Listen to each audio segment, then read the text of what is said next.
Hey, there we go. Hey everybody, welcome to the stream. A little early tonight. Hope you're having a happy Monday, and hope you had a really nice eclipse viewing if you were in the U.S. in the places that you could. It got pretty dark here. I thought it would get darker, but it didn't quite get that dark. So I am back from vacation. Sorry I missed last week, everybody, but hey, we've still got some comics to do. So hopefully I can get a couple hours of streaming in right now, and that would be awesome. So we've got some coloring to do on this guy, and then hopefully some animation to work on with this guy. But first, I at least would like to get this strip flatted, at least. So let us begin. Now, I cheated a little bit because I've got the inks already done. But that won't stop us from getting this guy flatted. Let me make sure everything's working technically here. And then we will be good to go. YouTube checking in. Looks good. Hey, everybody, watch me work. Hope you're having a great Monday afternoon. As well as everybody at Picardo. I am restreaming through restream.io, and we're hitting all the big sites, baby. Home site on Twitch, of course. Let me make sure my chat is updating. Ooh, and I need to get Nightbot running too. Give me just a second to do that.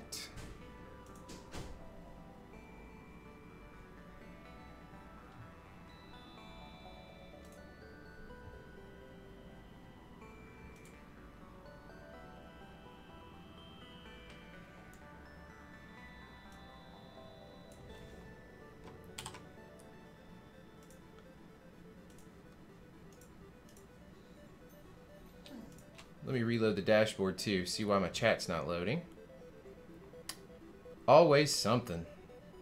Hey, there we go, welcome. Nice. Alright, everybody. Let's get to drawing. And as always, let me know if there's any audio issues or anything going on, and I'll be glad to fix it right up. Let's hit Legend of Bill right quick and see what we missed, or what we didn't miss.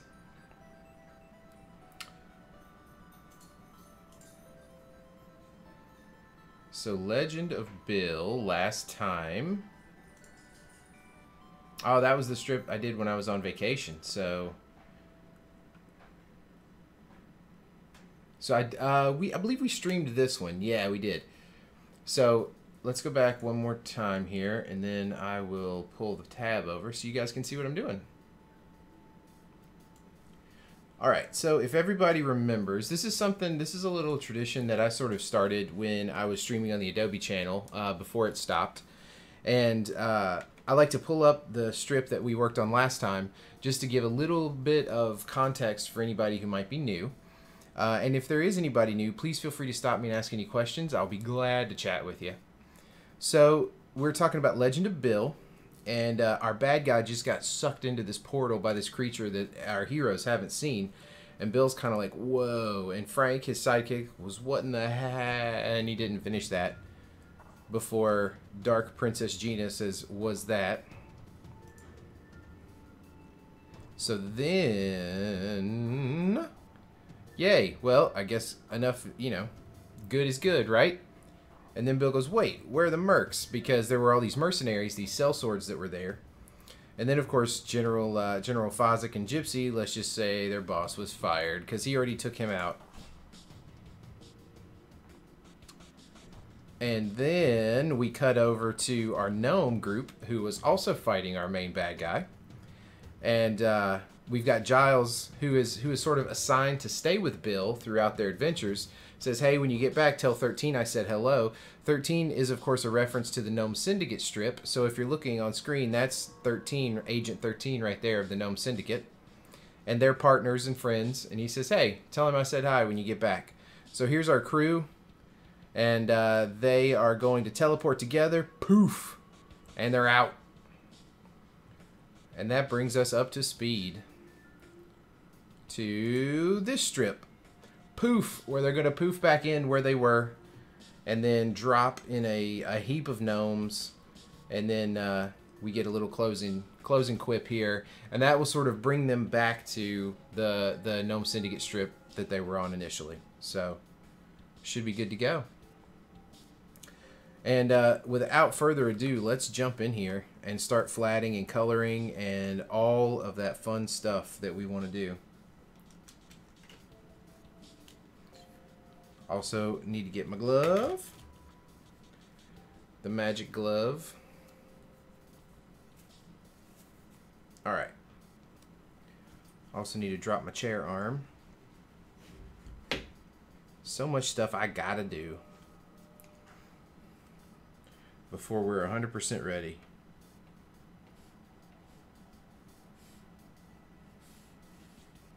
Where'd you go? There you are.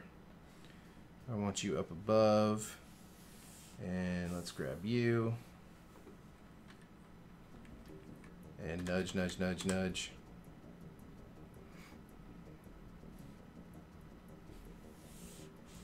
Poof. Alright, so one thing that I want to do here is I want to make sure that A, we've got the right color, but B, I want to make sure that we at least sort of change how some of the environment looks, because we were in that other area for so long. I want to make sure that this is definitely a different looking environment. So what that means is we make it a little crazy with some of the colors and the foliage and things like that. Let's also get a little crazy with some of the background color. So we've been going with this blue. I think we should just go with more of a warm sky right off the bat.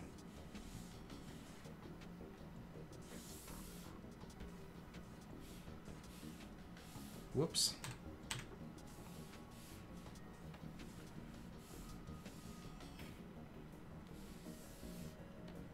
There we go. I think we should go with a warm sky right off the bat and maybe flip the script on what colors we're using and how.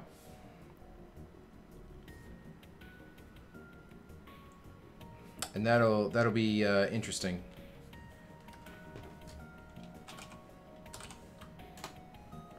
And if we don't like it, who cares? We can fix it.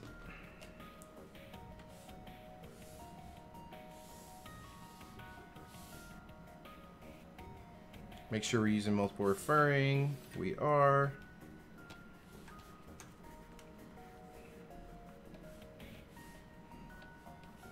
We're just going to go in and hit all the white and off-white areas here real quick.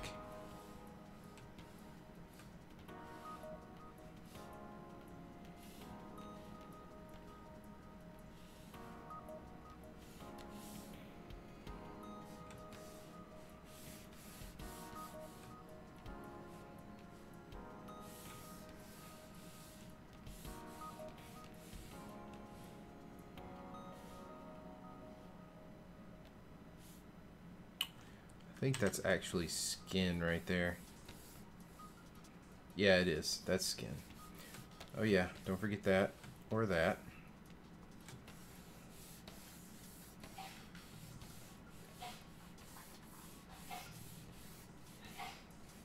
And let's see what else we got here.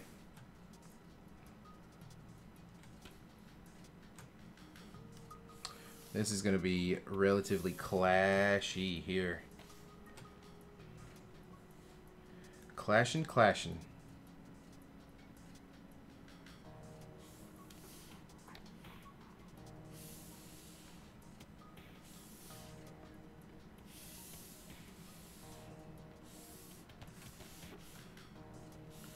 We also like the Todd here to be a little more tan than the rest of the gnomes.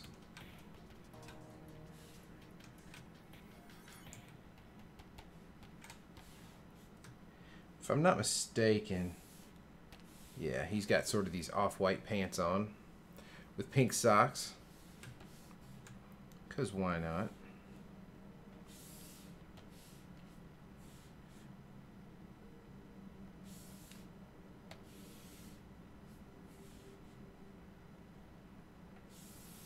Make sure we get Gladys's hair correct.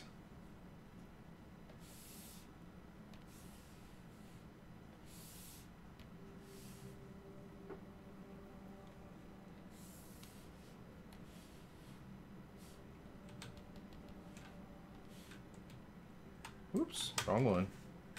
That's what I was looking for.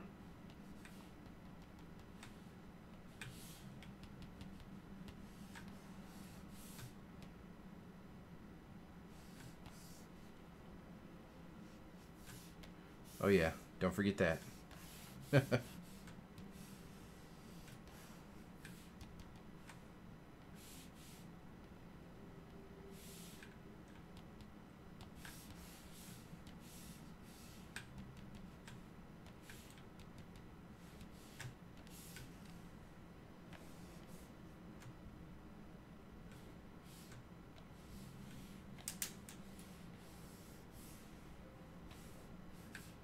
Whoop, almost forgot an ear.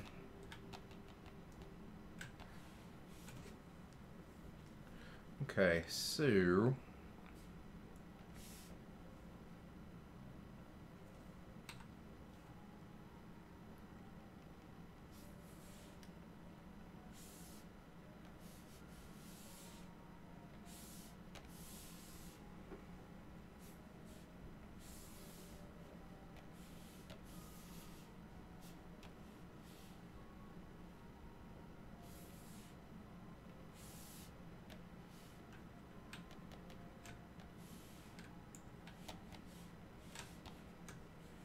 I think actually he had lighter leggings the last time we had him, and I believe it matched the collar, like so. And then he's got a yellow hat because he's Kirby. I'm gonna grab the skin tone, come over here, go into a slightly, okay, that's way too much.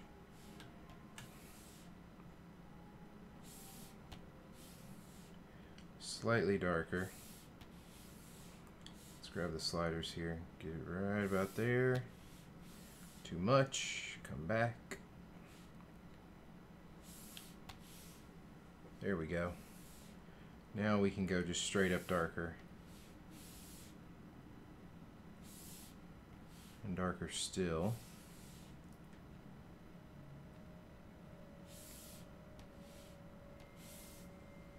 There we go.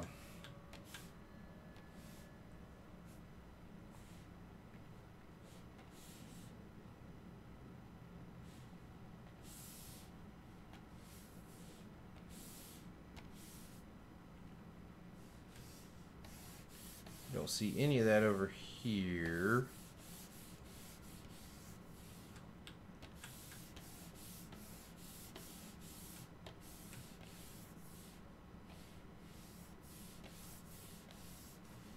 Let's back out just a bit here.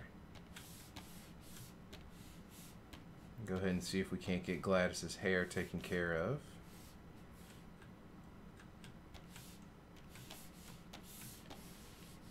It's been a while since I've used my my hotkeys down here, so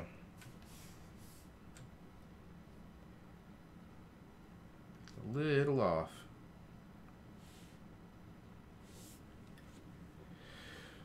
So let's see. I think we can take those lips a little more toward flesh tone.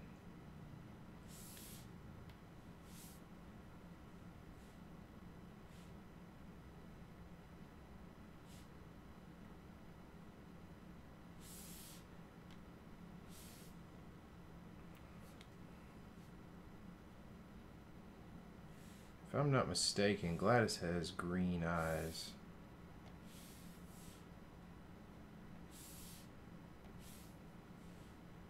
I think they were a pretty solid green.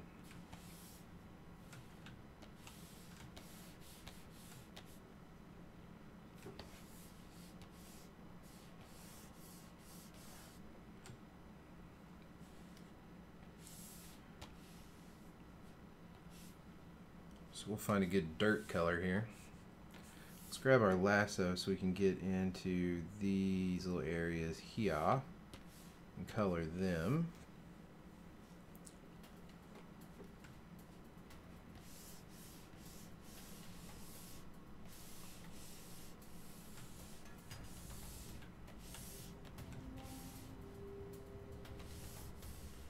Almost the same color as Kirby's nose, but we can darken that up when we get to selecting everything.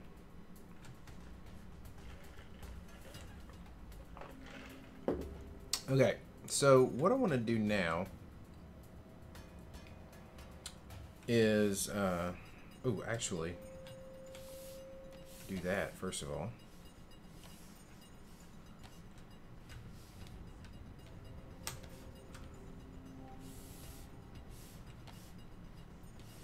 Do that.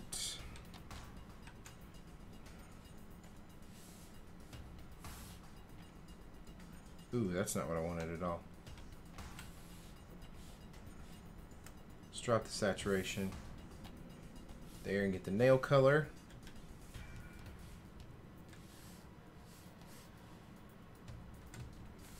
Go ahead and save this.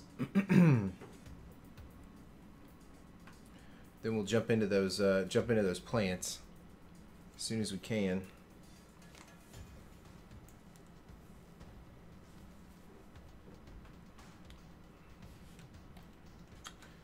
So let's look at our color wheel here. We've got this orange that we're going to have for the sky. So I think what we're going to do is go to this blue-green area over here for some plant colors.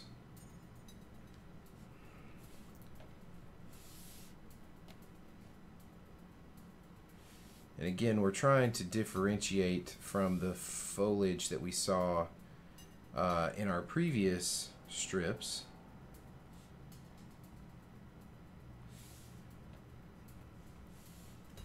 Just by color, if nothing else. But I feel like that's way too saturated, so we should probably bring it down.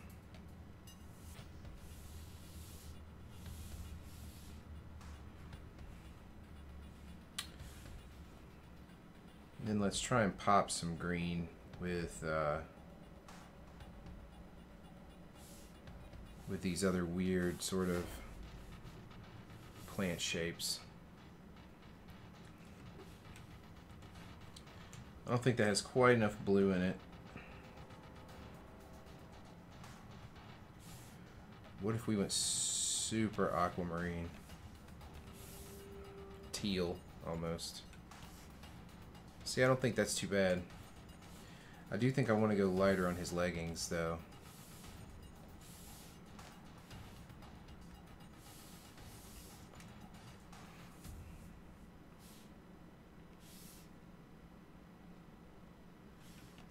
Crunch.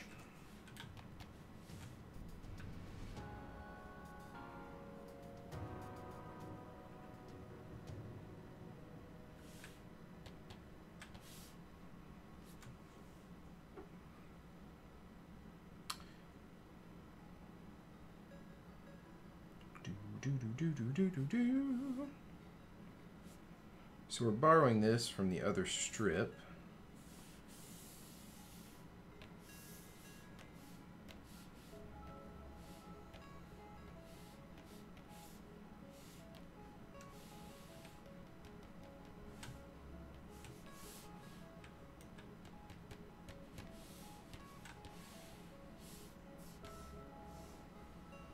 We'll do a similar glow treatment, although I don't know how it's going to show up on that orange, but we'll try to make it a little darker back there.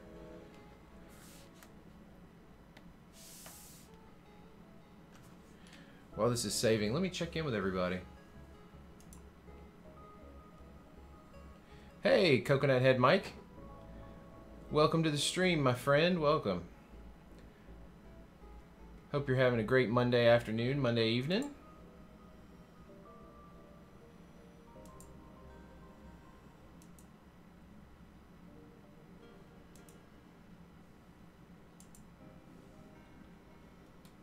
Not sure where you are, Coconut Head Mike, but hopefully the eclipse was pretty cool for you.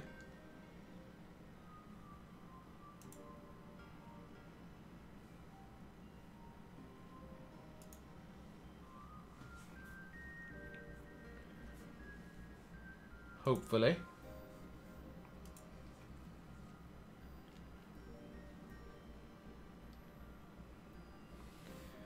Alright, we got these flats. Oh no, we did that the wrong way. Poop. No wonder it wasn't working like I wanted. Okay. That's better.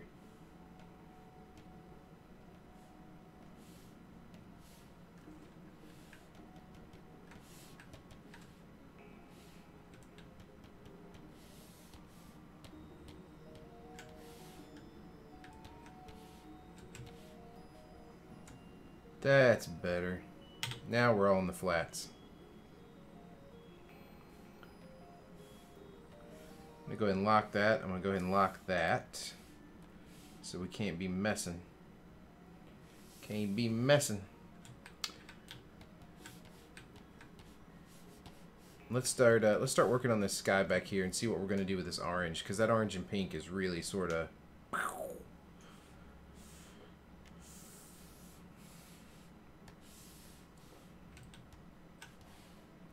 Grab all the orange. Oh no, where's my actions? That's not what I needed. Oh, duh, it's right here. Color layer. Boom.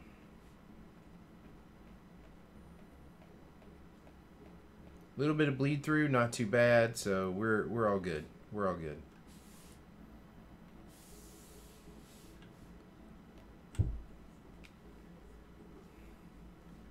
We'll start adding this up and see what it's going to look like.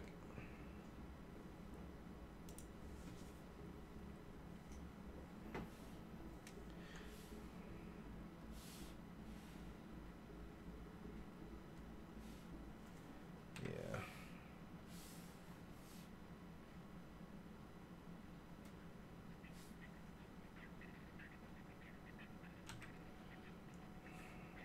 I just wonder if we went darker. I just wonder if we reverse this. Set it down, flip it, and reverse it.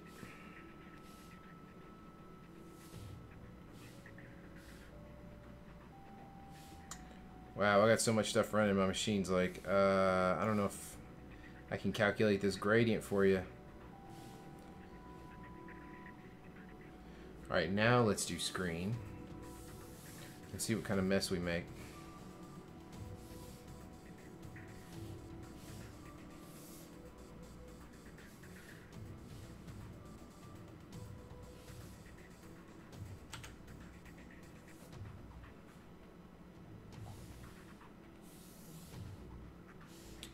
I'm just taking my a second here to sort of play around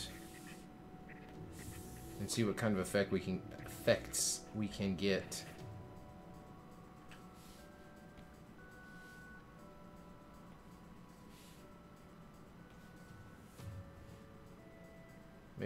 Maybe we do something like this in all the little crevices and nooks and crannies.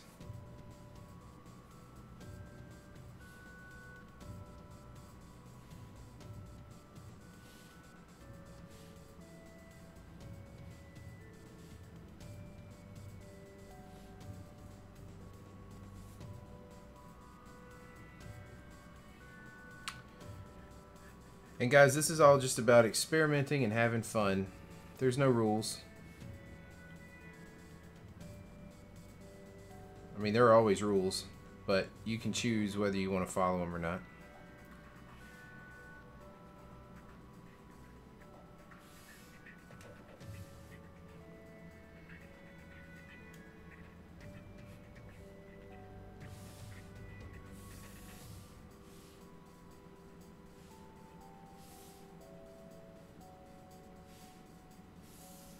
I'm just sort of painting with gradient here. Whoop, a little too much there though.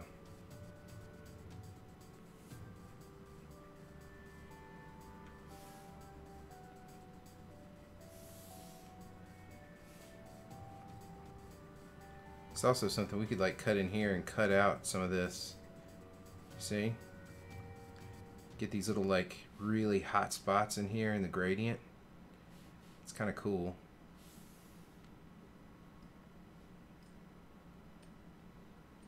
Get it really tiny. Oh, that's too much.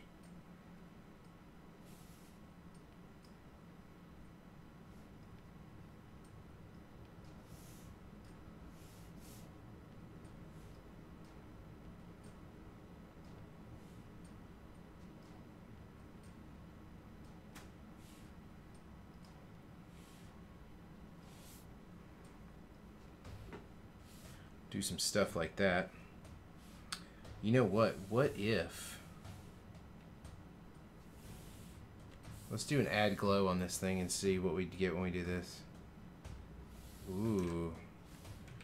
That's a little exciting. I'm intrigued now.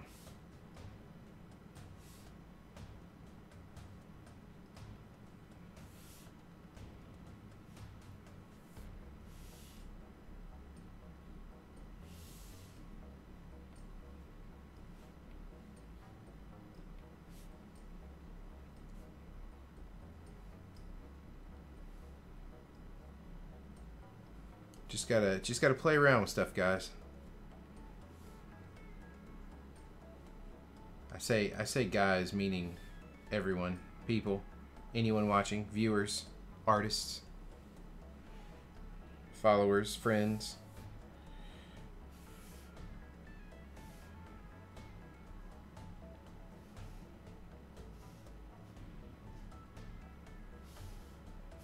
We may be going overboard, but we'll check and see here in just a second.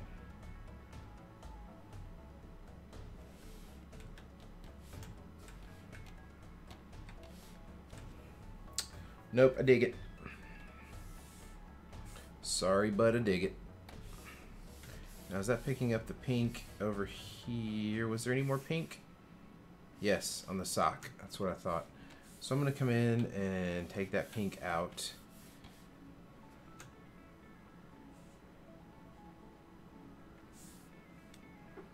Okay, we've got this. Let's hit our color layer. Now we've got that flat layer. What I'm going to do is select it, switch to a white color, do another one, fill, take the transparency lock off of this guy and drag it up to the top, duplicate it twice, and now we start to do our blur filters. This is how we're going to do our glow. Trick is, what number do we want here? I think we did 40, 80, 160, but I'm going to go ahead and do 200.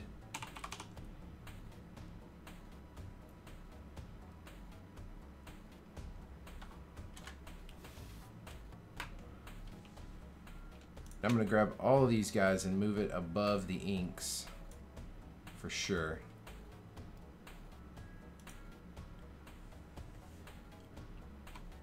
I'm not feeling that 200 either. Let's see if we can get it any more. That's gonna be rough. Oh, it maxes at 200. What, really? Come on. Alright, I'll tell you what we'll do. Let this finish going. Is it gonna do it? Oh, we undid our move. There we go. Alright, so this one that I did 200, I'm going to dupe it so the intensity grows, and then combine it, and then I'm going to dupe it one more time and combine it, and then these others should be a little bit better. We did 200 on that one. Let's do 125 on this one.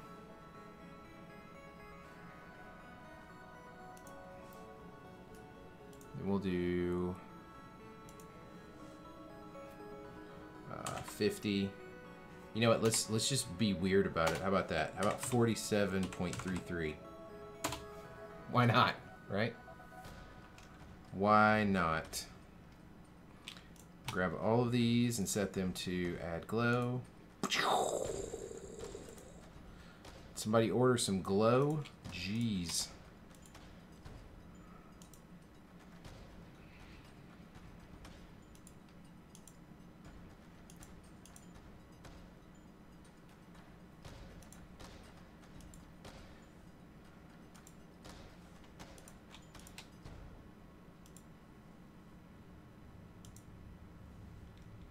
Boom.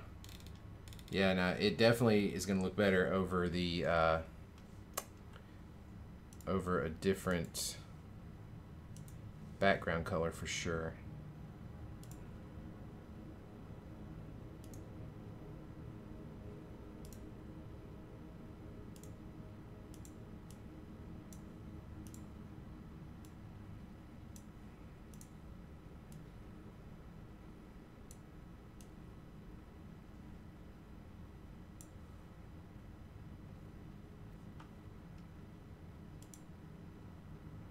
Ooh, that's kind of a cool looking thing.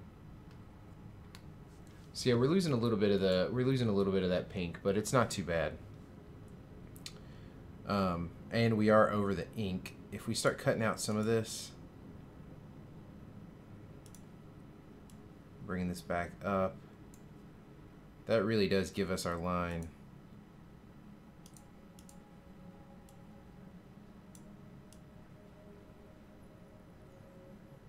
Maybe we pull that down.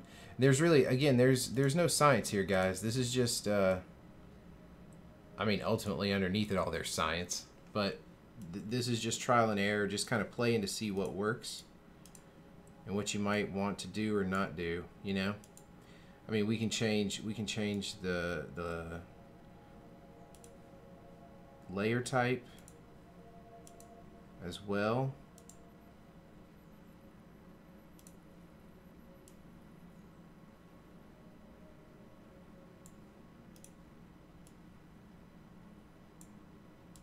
Give it a little more of that cotton candy feel.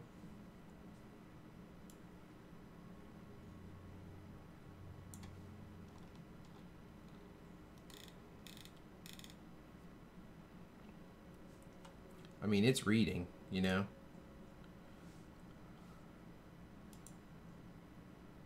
Whoops, that is not what we wanted.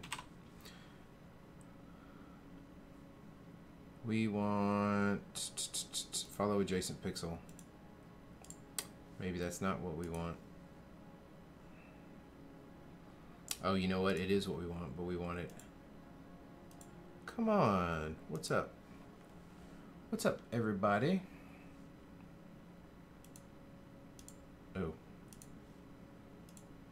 That'd do it.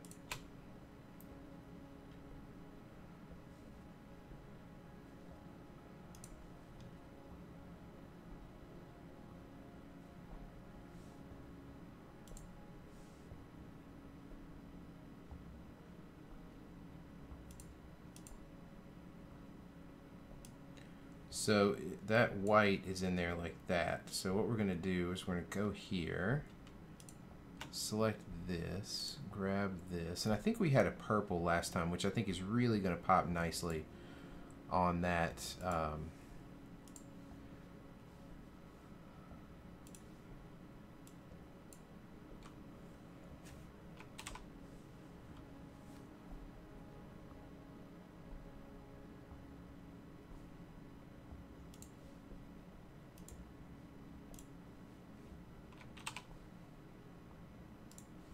Actually, I guess we can do that. Yeah, we got a lot of glow. We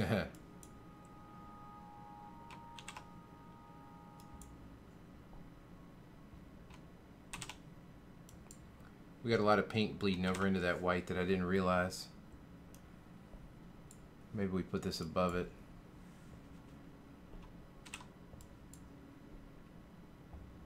Or we end up having to do a different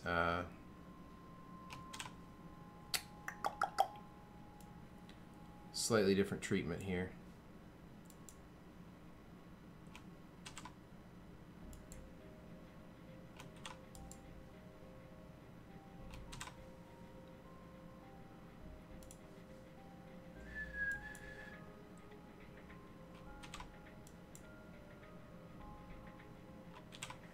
Yeah, I think that overlay right there is the one that's getting us.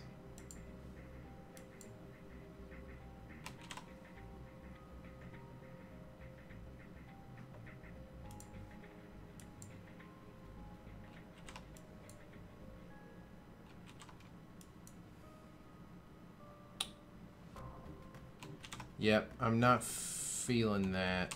that way.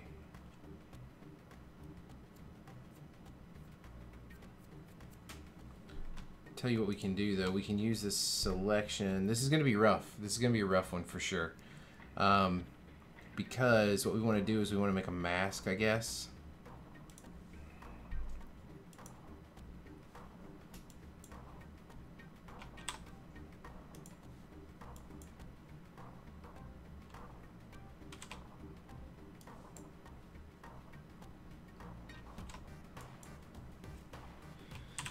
Yeah, I am not happy with this.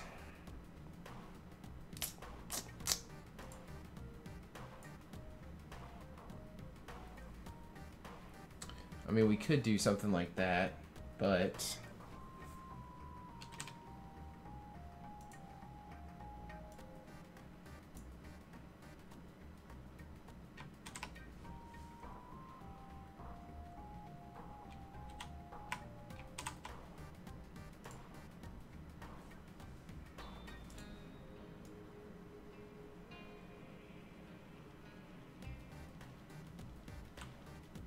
it's like I feel like we should just fill it at this point. Purple's going to be super clashy on the neon right there. I'd gone with purple before. I think blue's going to be...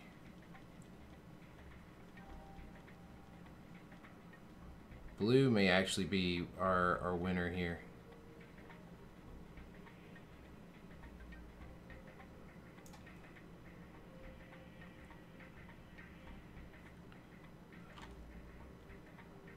So weird.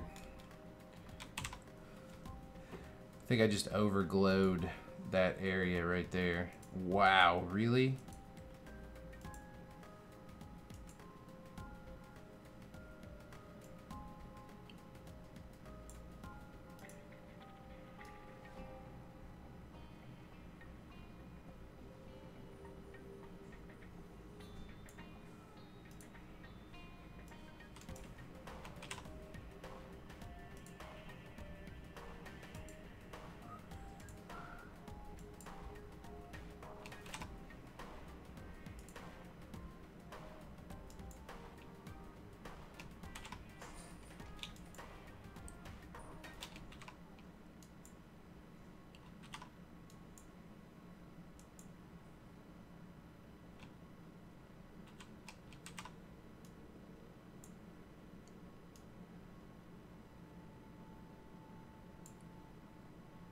Yeah, we'll do it like that.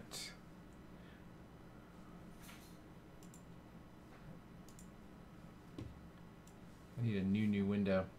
The one thing about using Clip Studio Paint is that purple border you get when you set up a mask, like for a comic, gets really difficult to see color with. And that can be a problem. Just a little bit.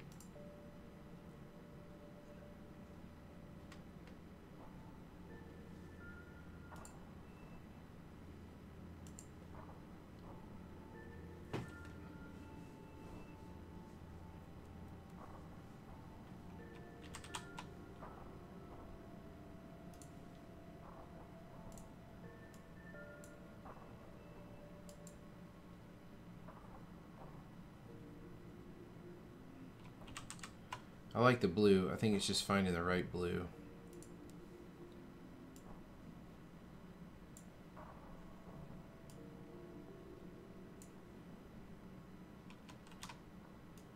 Since we're going with this blue and orange sort of area here.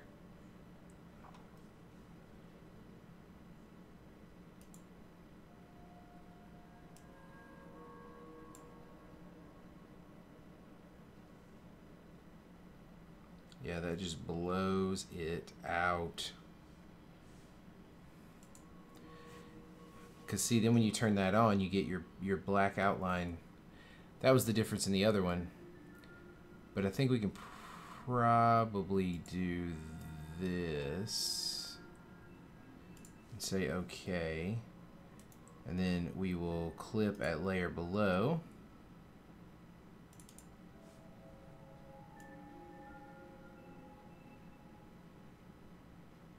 Let's pull the hue around until we find something a little more pleasing.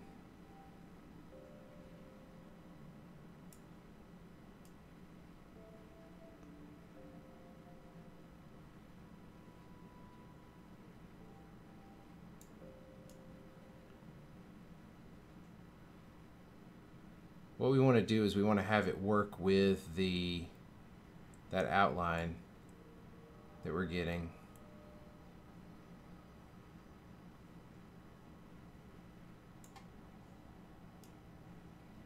All right, 116. Everybody remember 116.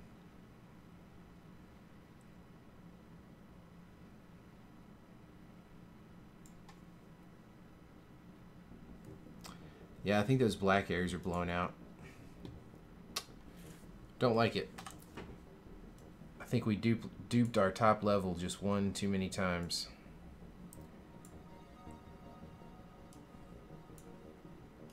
And so instead of just trying to fight, what we do is we cut our losses, dupe that guy.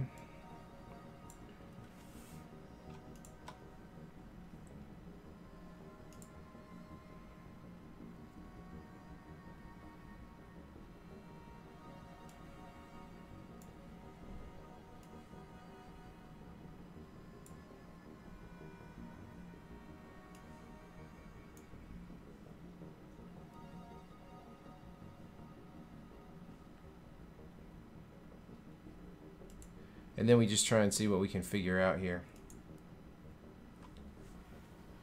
I think we definitely need at least one layer to be overlay, just so that we get that pink color coming through.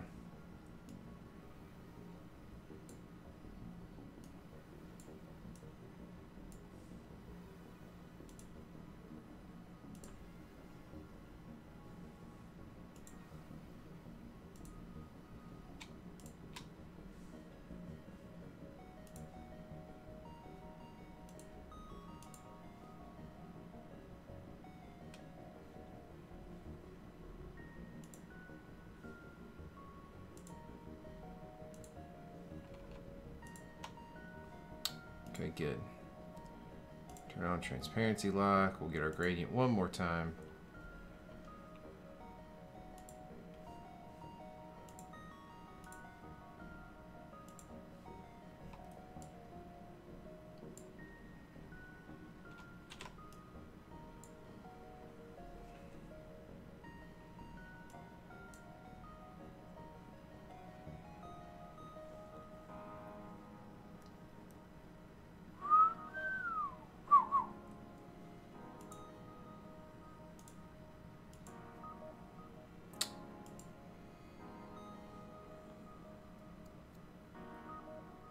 Yeah, that feels better.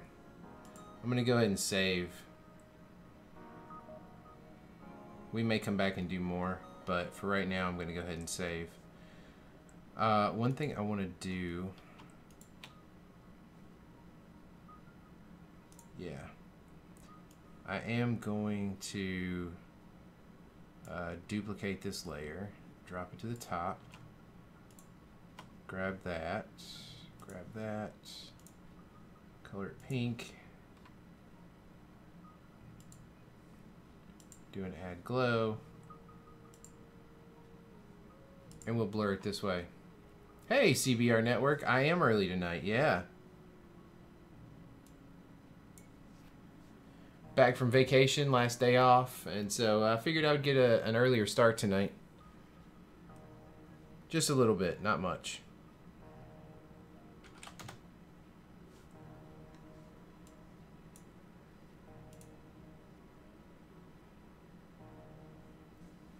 This way I can also work in a dinner break.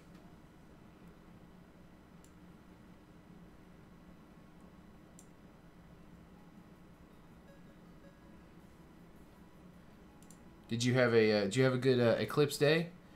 I don't know if you're up north a little bit, so I don't know if you got much of it, but it got pretty dark here. It was cool.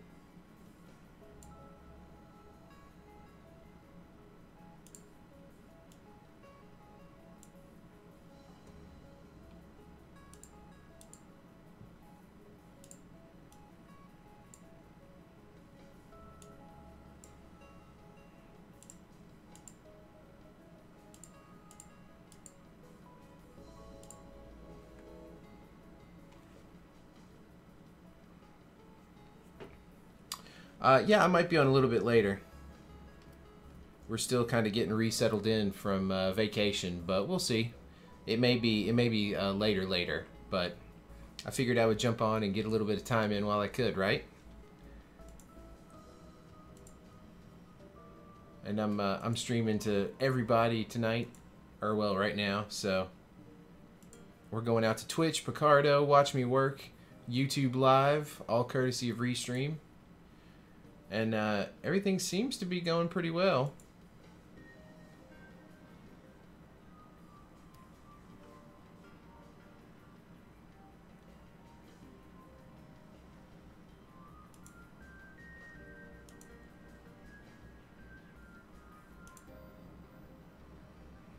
I think we're going to go with that for right now. In this first panel. And if we need to revisit, we'll revisit. Okay. Next thing's next. Well, okay. First things first. Let's get these guys grouped up.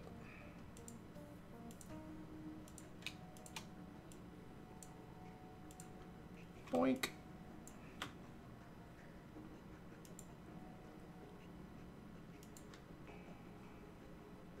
Oh, that's right. I forgot about that.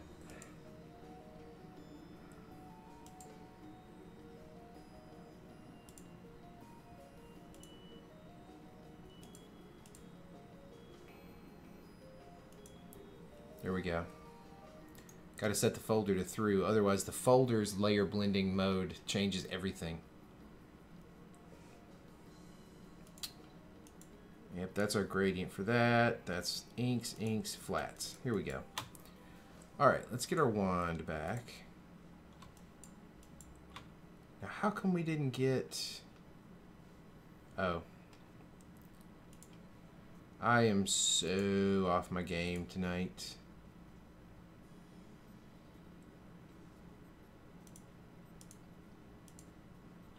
There we go. Color layer. Gradient, grab that guy.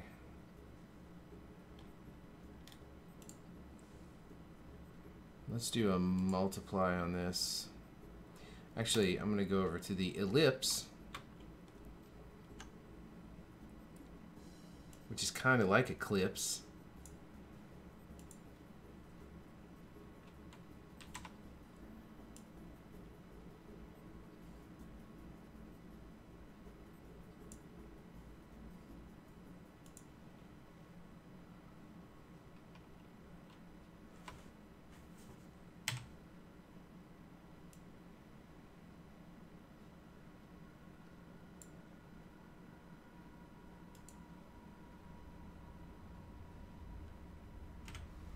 Yeah, ellipse is not really doing it for me.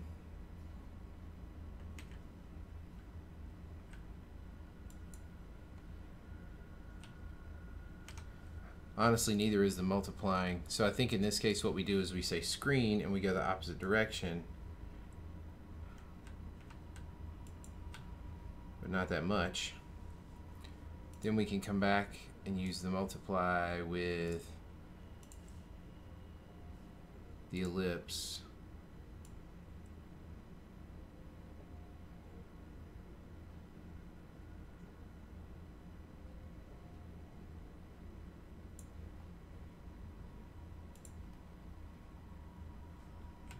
Just a little bit, like that.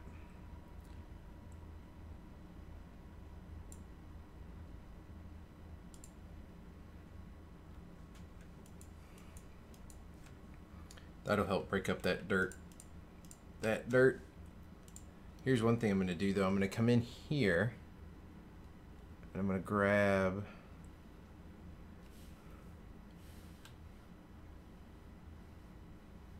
some of this. Yeah.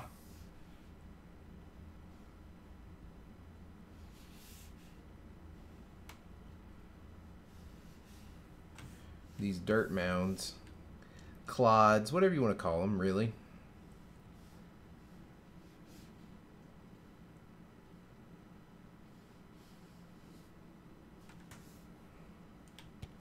Something like that. Then we'll come back and grab our gradient again. Let me get this over closer. Come back and get our gradient set on multiply.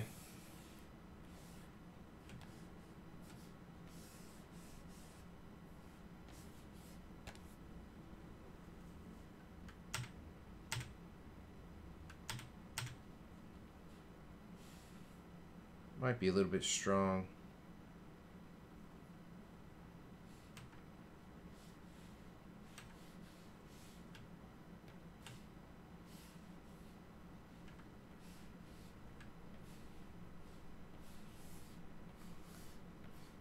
So we'll just do them individually to kind of break that up a little bit. We don't have any there. And again, we're trying to not force the color, but we really want the color to sort of signify that we're in a different environment than we were previously. So color layer.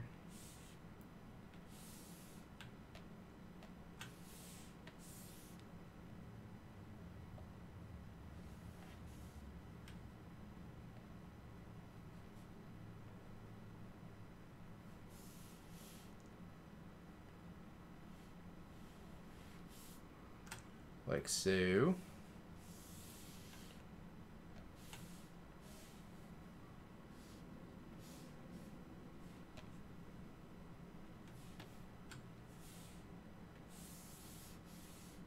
So now we will not grab that because we were on the wrong level. Go there. Is that really all I had for that color?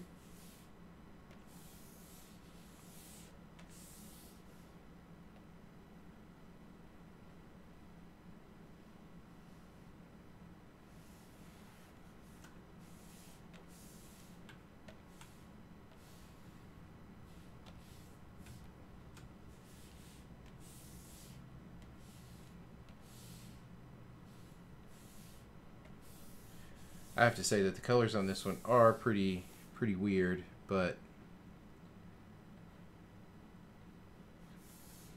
that's okay.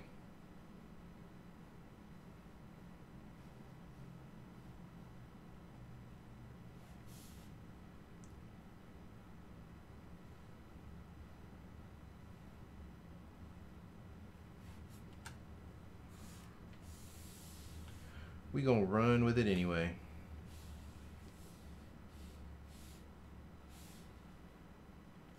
See if we can get both of these at once with something that makes sense. And I think we did. Boom. All right, let's us work on Kirby here a little bit. Let's grab all this orange.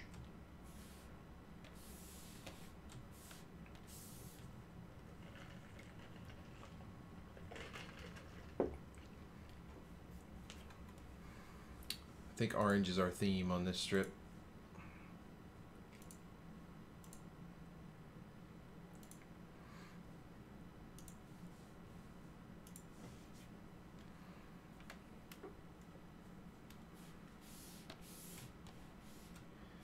Okay, so we got our color layer already. Good to go there. So we've got this kind of light source coming from behind. Not the best idea. Makes it a little more difficult. But, you know, I'm not known for making the best decisions when it comes to this stuff. And you guys are like, why am I watching you then? Because everybody loves a train wreck, that's why.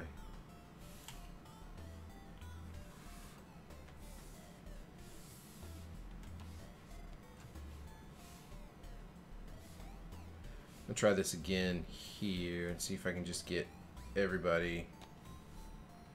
Yeah, see, sometimes you hit these colors when the whole multiply trick does not work. And then even when you go to screen, check this out. I mean, it helps a little bit, but it's not too much.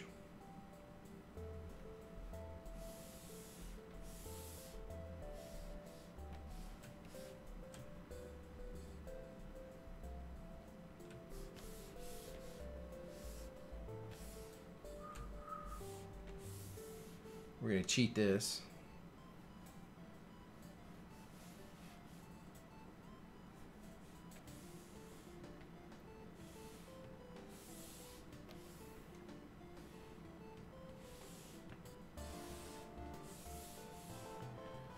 See if we burn. See, that just turns it to that red. The orange is tricky.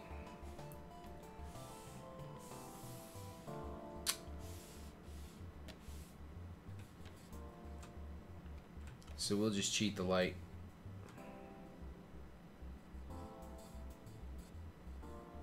You know what we didn't do? We didn't mess with the sky on this one either. We were so busy dealing with the other all of the effects and stuff on this one that we didn't get the sky on this one. So let's go ahead and take a moment and do that for sure.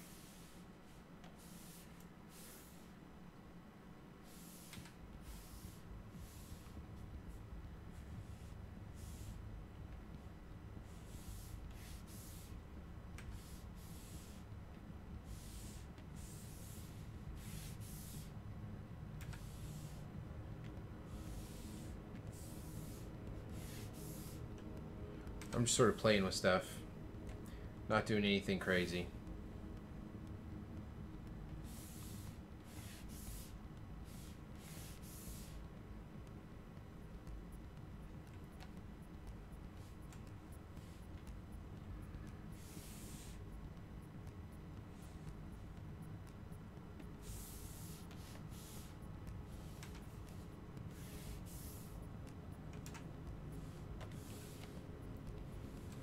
Let's actually go here.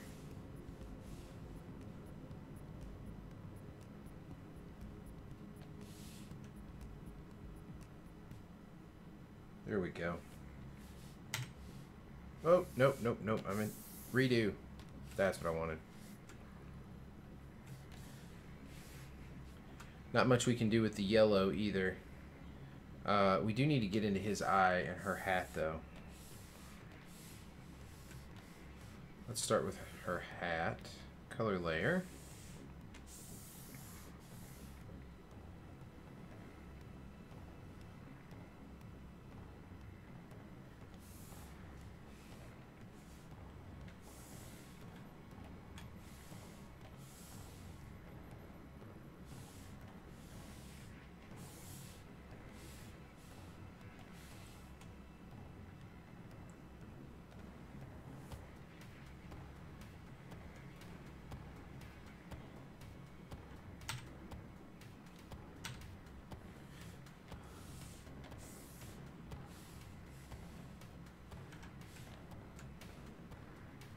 Something is definitely up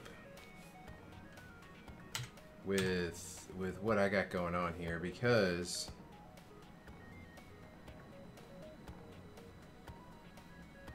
something's just not quite right. Normally this would be nowhere near as dark as that.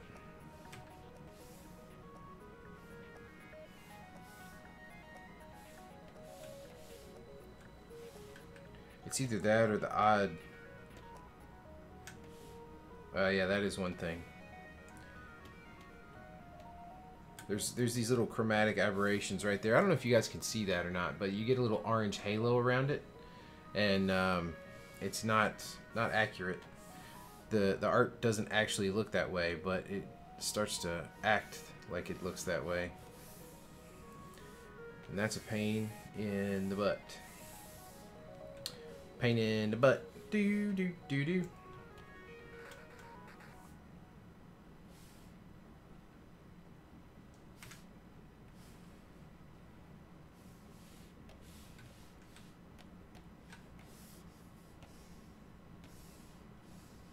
Do do do.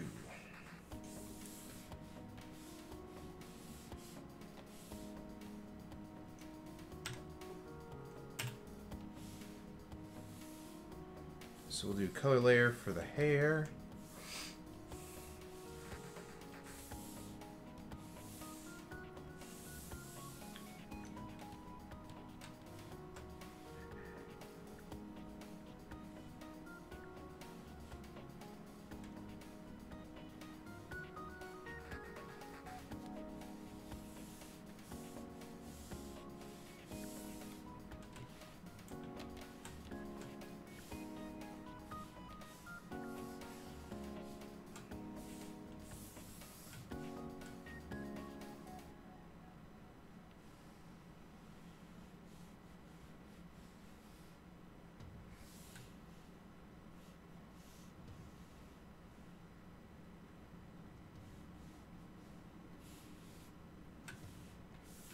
try that.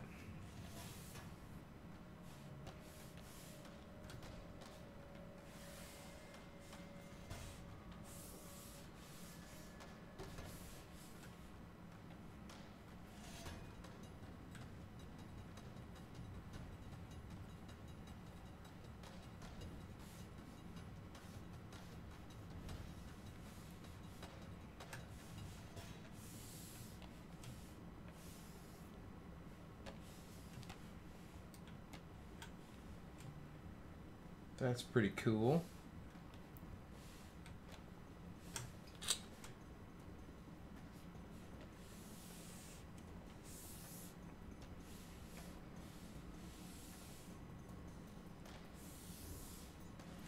There's our skin layer, so we'll go in and play with that as well.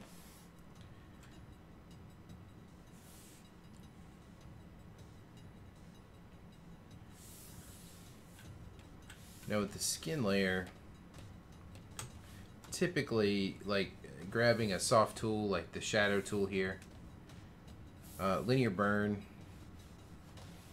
is usually a pretty good idea. You can see the difference that it's doing there. It's not great though, honestly. It just kind of makes it look like a warm... It's about the same that Multiply does, although that's really huge. But I did switch over to the airbrush, so that would be why that is.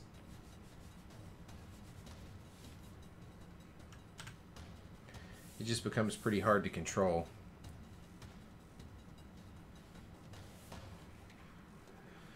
So that's why you still end up having to come in and do some of this sort of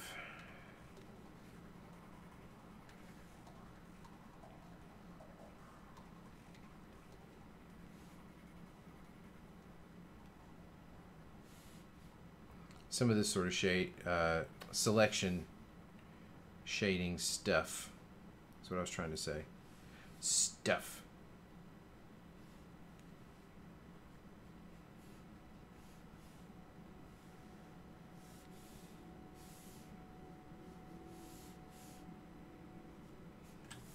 Then we can use the gradient, or you can come back with the airbrush and just kind of hit it, you know. At least that way it gives you sort of a painterly choice of how you want to shadow. But then again, whoops, it's like those colors that, you know, the linear, we're doing a multiply here, that may not be what you want to do, right? So before, when we did the color burn, that just kind of yellows it. The linear burn is going to do something very similar to multiply, except it gets it a little more orange. And you really want to come back in with sort of a blue, you know. You almost want to come back in with like a purple, not screen.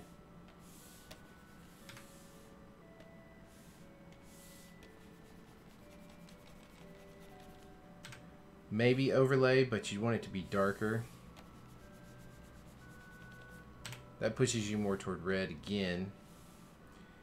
I'm trying to remember the best without just coming in normal. I mean, you can always do that too, right?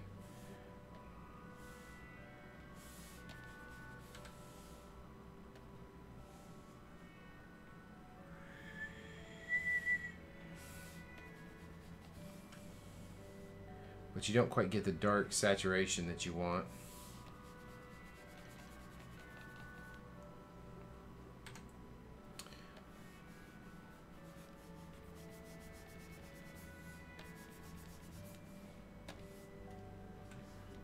That's what it is. It's black burn.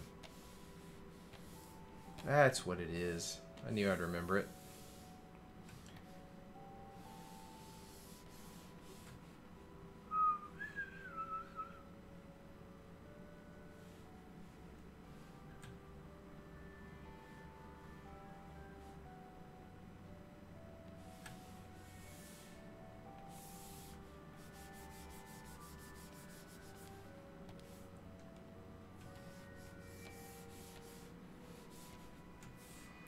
So let's get in here and get some details going.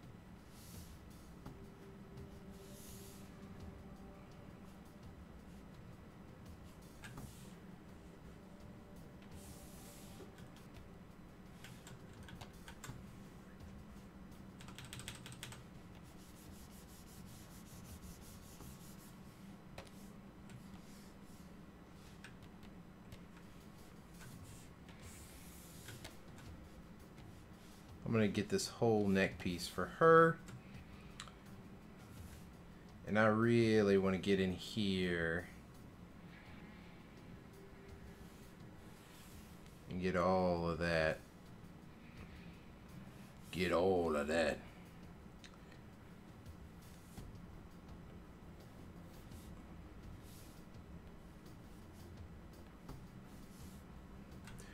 Probably not going to go with those under circles right there.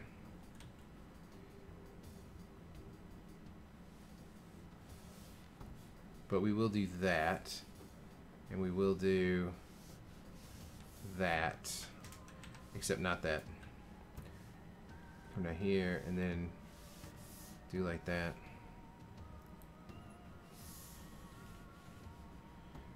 Nose, you gotta be careful. You want to get that under shadow right there, but we're gonna hit it lightly and just go there. I don't want to make it too prominent of a feature on the coloring.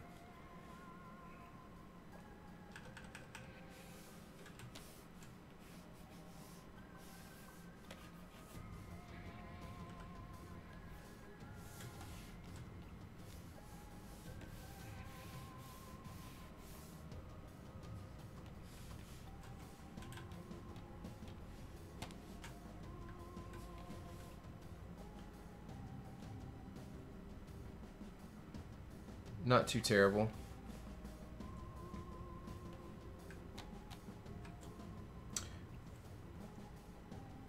Got a little more harsh than I wanted there at the end.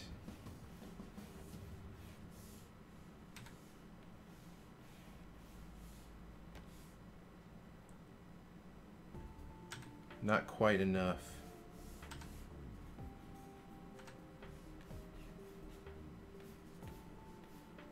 Ah, it's a tough call. It is a tough call right there.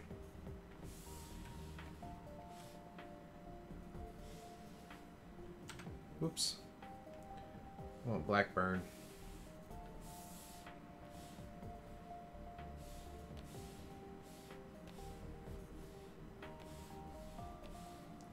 See if we can just build it up with a gradient. Yeah, see?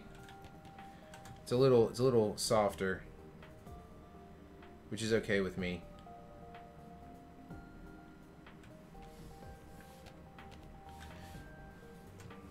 So just a couple of things, a couple of more places to get this going. I do want to grab Kirby's nose and do a color layer for it, since it is sort of skin tone.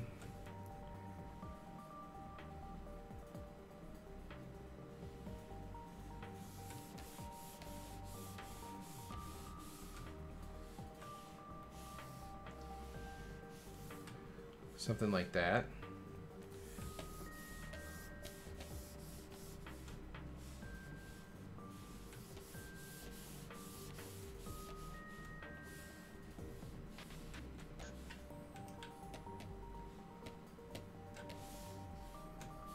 Man, I really need to start flatting properly, because those little bleed throughs, those little chromatic little areas there are starting to visually bother me.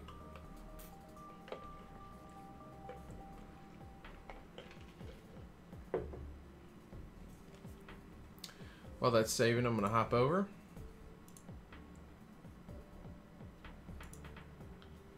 Make sure everybody's hanging in there.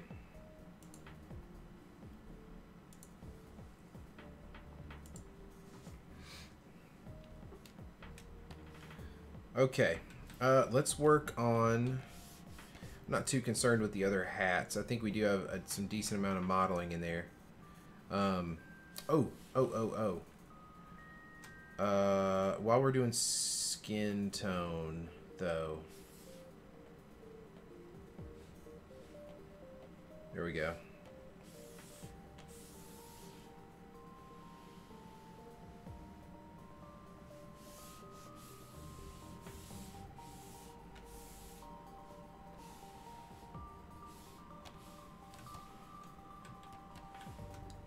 That doesn't... What was I doing? That makes 0 sense.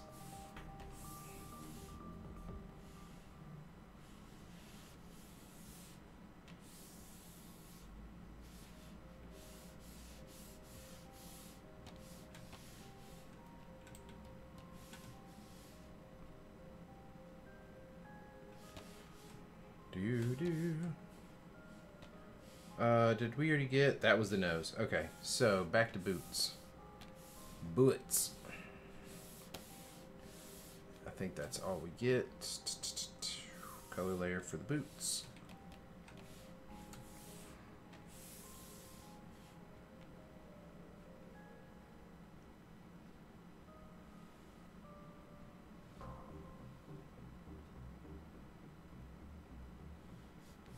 Do something like that.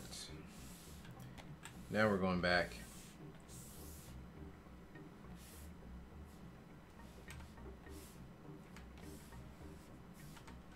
Man, I'm gonna tell you, something is up with these, with the intensity on.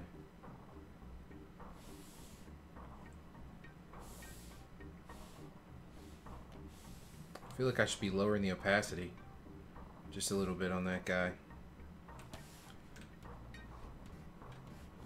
All right, let's grab.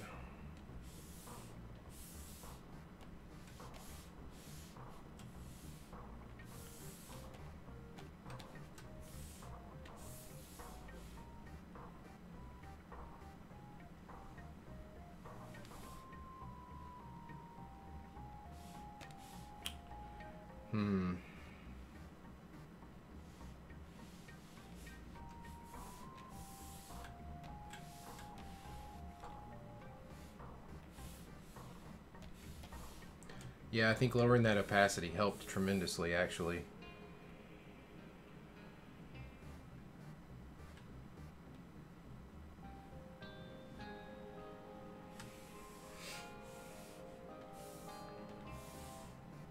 In Photoshop, I would not have done that, but here it seems to be pretty essential. Let's give that shiner a little bit of a shine. We did not do a pass on the Todd's skin tone. He's a little bit darker, so we're going to do that right quick.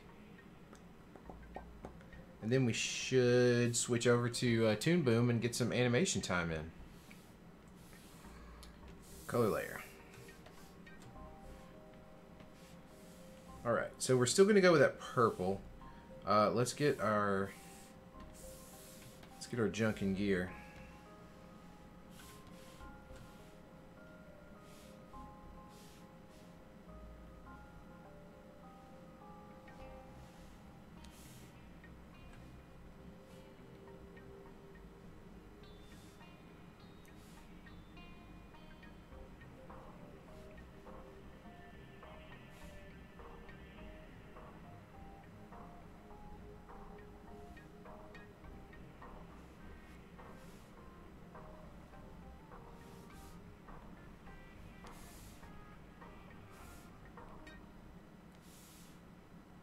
That's probably going to be enough to not overdo it.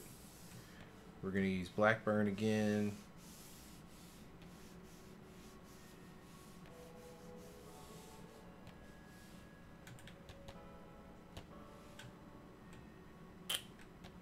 Oh, we got a little too much selection on the nose there. Bummer.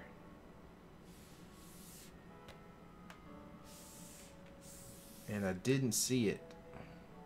Chat, where were you? Where were you, chat? In my time of need.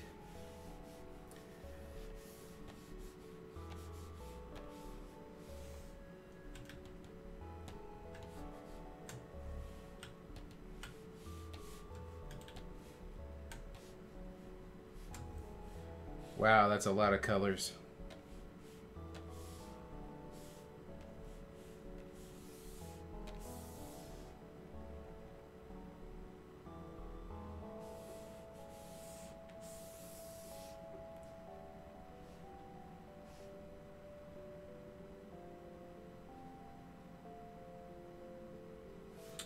Oh, the signature thing is so odd. I do not do well putting my signature on things.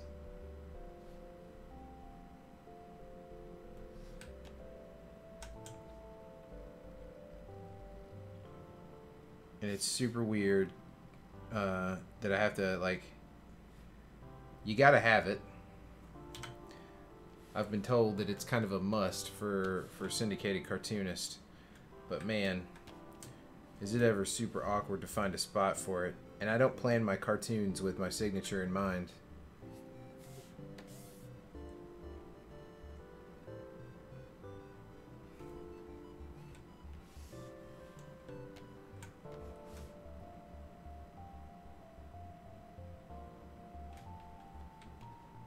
Cool. Alright, we've saved that. Only a few color layers. The poof effect looks okay. Not my favorite color treatment, but I do appreciate the idea of using the more orange sky, though. Because I feel like it is important to show that they've traveled somewhere.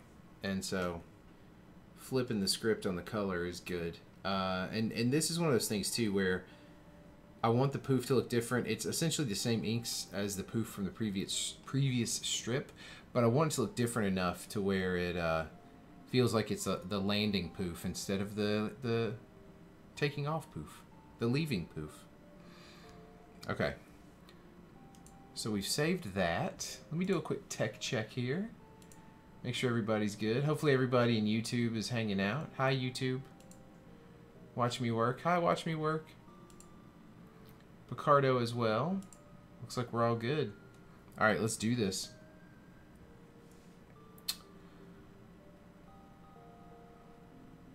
I will complete this guy as far as exporting and saving and stuff here in just a bit. But until then, I'm probably going to go till about 7 o'clock, take a dinner break, and then we'll see what happens the rest of the evening. So watch Twitter. But until then, let's do some animation. The ominous background. Ding! And here we are.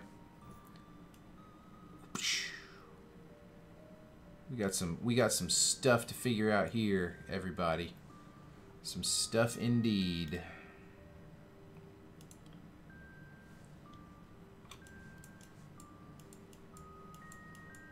Stuff indeed.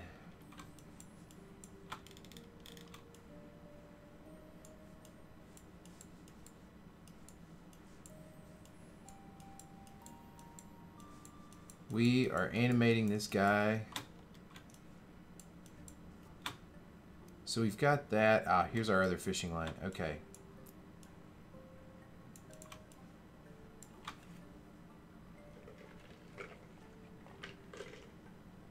Okay. So we need to get another fishing line thing here.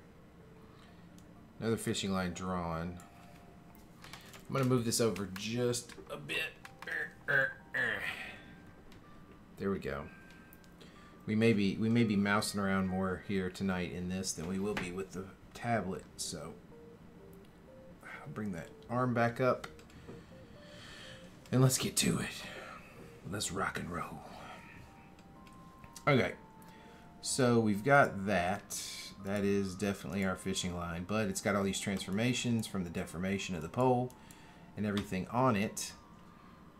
Let's get our pencil editor. I'm going to switch my hotkeys over to Toon Boom mode.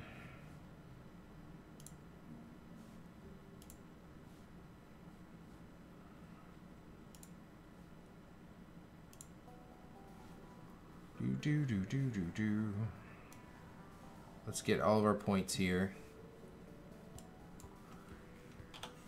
I'm going to take them down in thickness because that was rendering way too thick earlier when I was checking this out.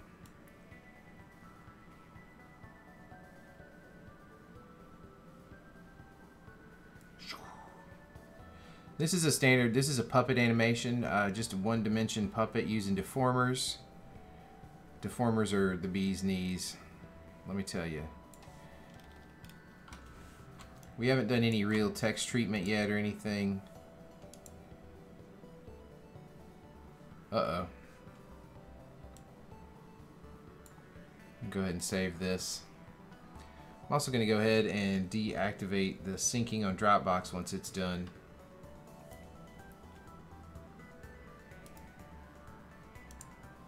Yep, just pause that.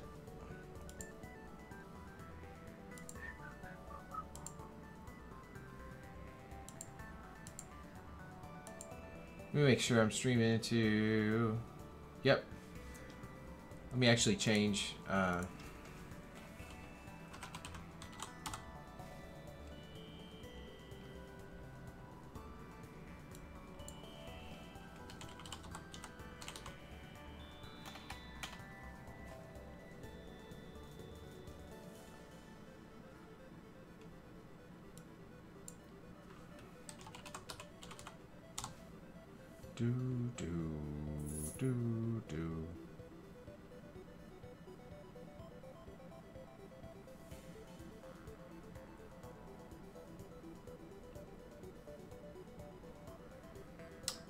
I'm just trying to get the community straightened out. Now that you can stream to more, give me 2 seconds.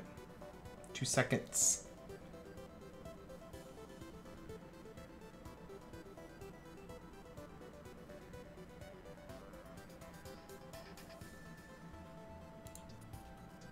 Let's go with that.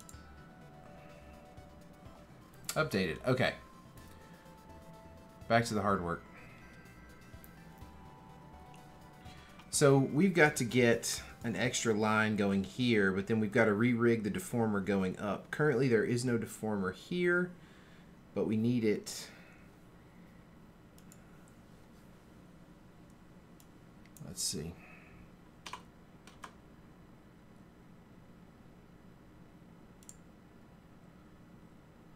Yeah, we don't want fishing lines slack at all. We want you. There we go, fishing line. So it's receiving an input from its own peg and the deformation of the pole, which is cool. That's cool. That's cool. So we want to add... We want to add to it. Can we do that here without breaking everything under the sun? And I'd like to have it go there. And of course it offsets like a weird, crazy person.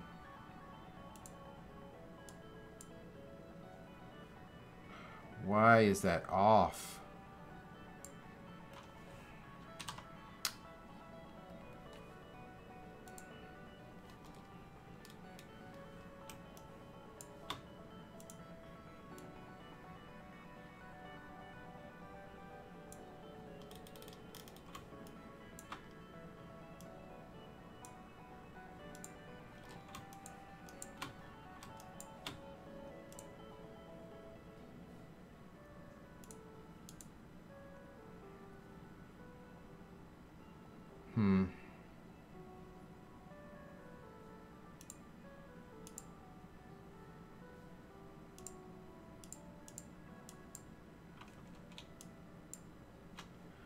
Oh, look at that. Interesting.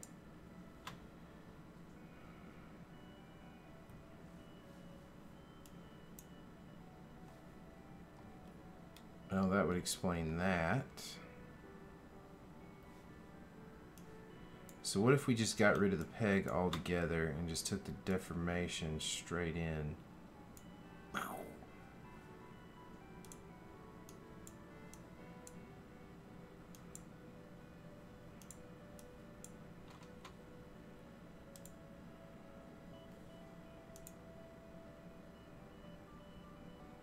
Oh yeah, everything is way off.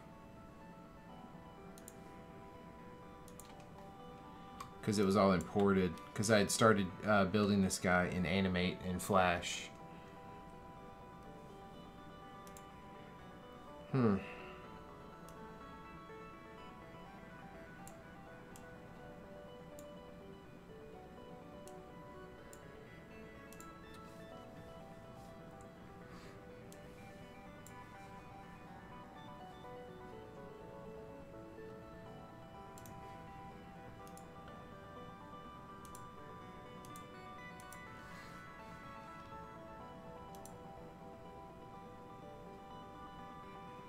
Apply embedded pivot on drawing layer. Okay.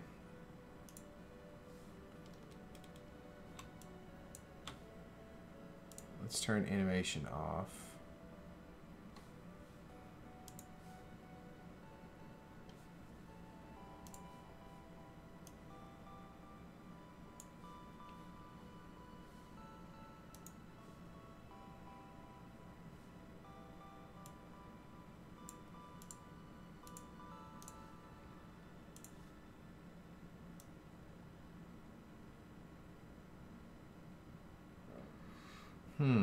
Okay.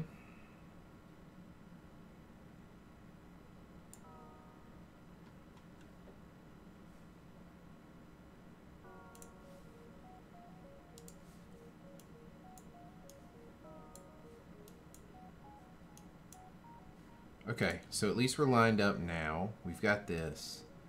If we take the deformation there, that throws us off again.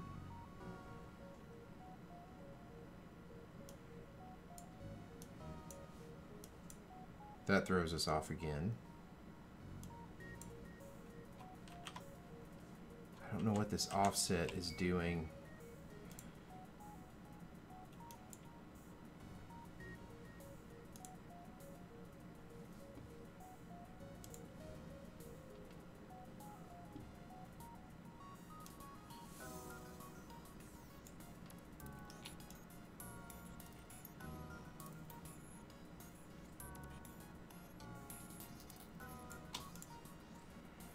Okay, that's kind of what I want.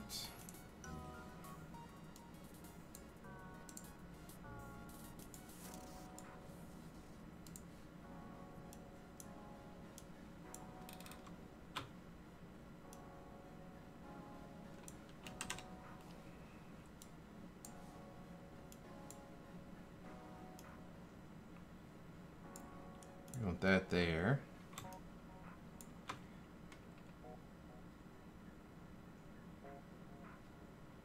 Okay, so let's save this as a new version.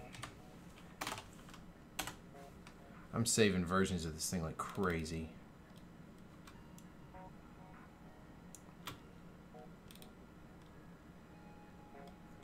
We can do cutouts and stuff later. The problem is this deformation right here.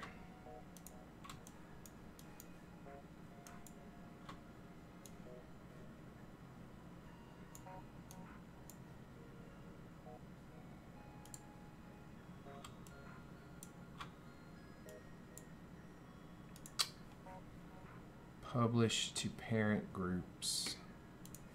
Sure.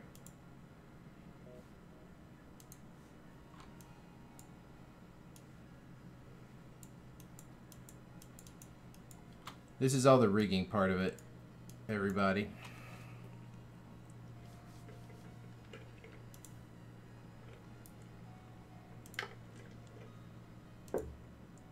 which is always the fun part. I mean, it's a challenge. It is kind of fun, but so if we move this guy right now, our fishing line is not going to stay there.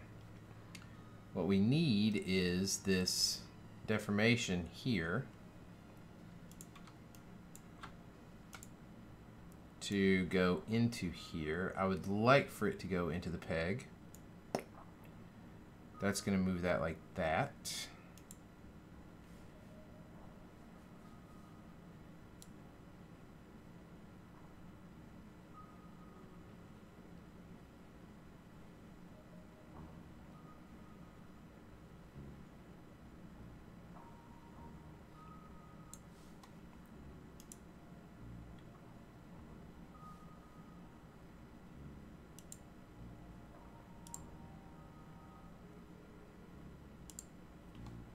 Could do ignore parent scaling.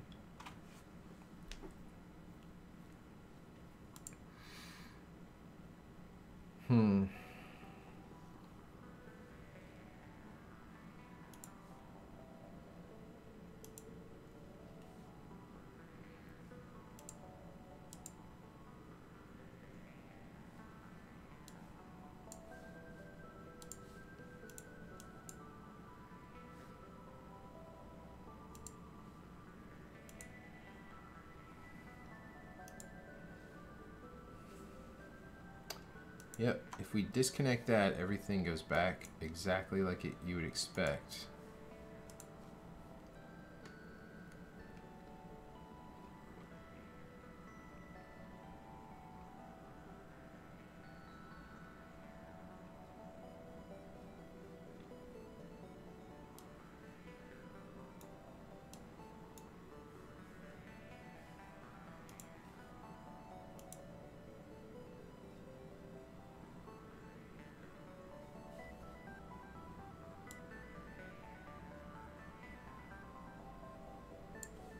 Okay, maybe we don't need a peg there.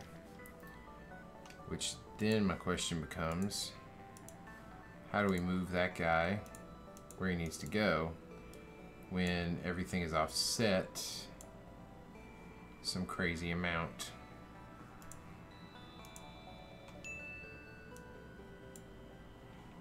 That was clearly the wrong one. Clearly the wrong one.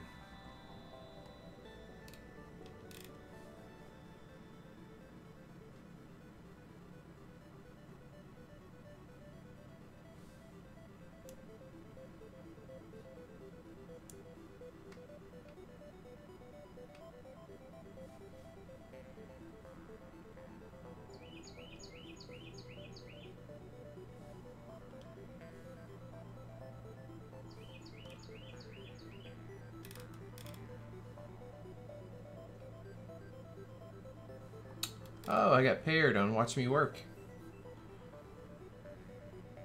Hey, Radiant Rain.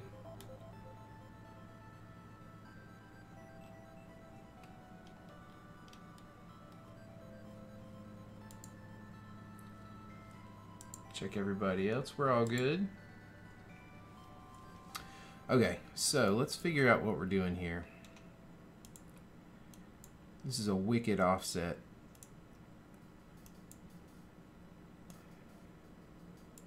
I'm not digging this. I'm not digging this offset in the least. This is making it super difficult to get anything done because it's not lined up perfectly. Whoa.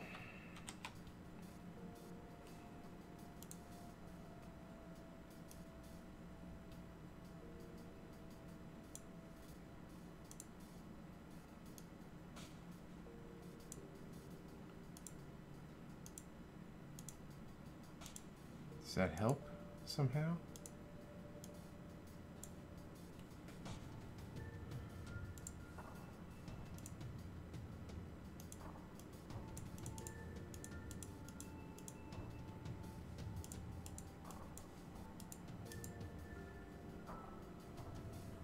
How in the world?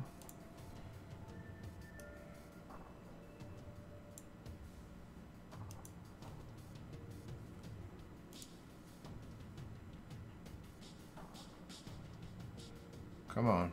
Get on there.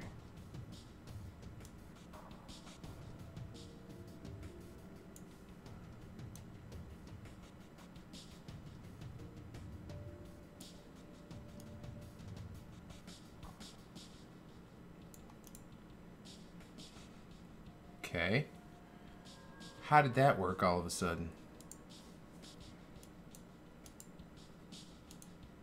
But this doesn't, right? Yeah, see? And then, of course, if you turn that on, you're way off from everything else that was brought in for the scene.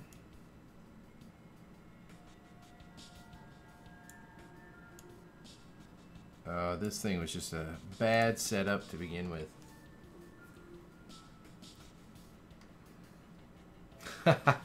Not sure, CBR. There's a lot of other artists and things like that, but I don't think there's any CSI lab techs anywhere.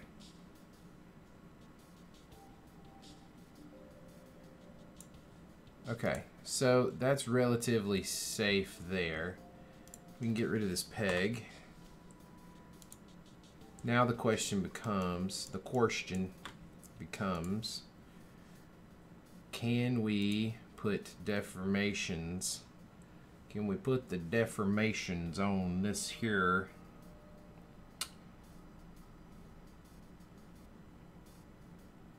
And still have it work?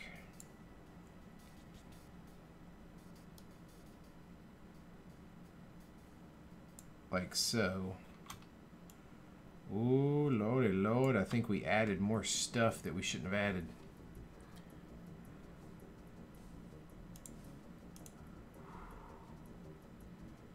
Okay, so we updated, we added deformation points to stuff that we didn't want to do.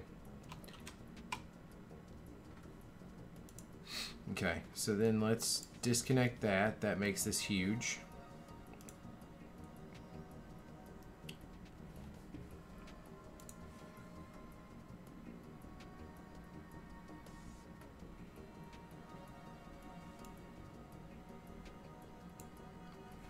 Ooh, what a cluster.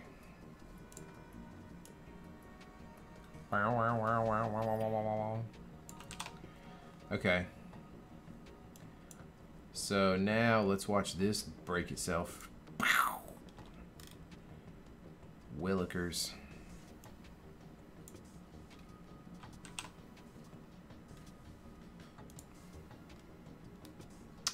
I had this working in the other file too. That's what's so poopy about it.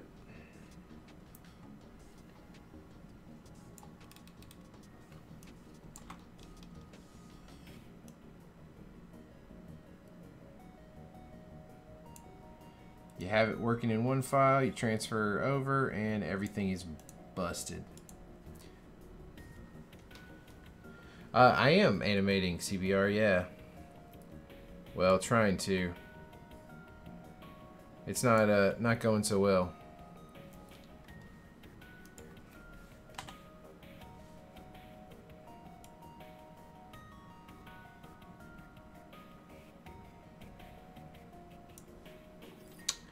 I'm starting to think that I should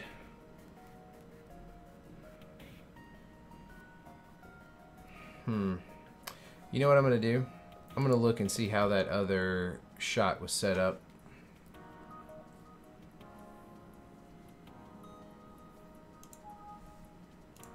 Discard them changes.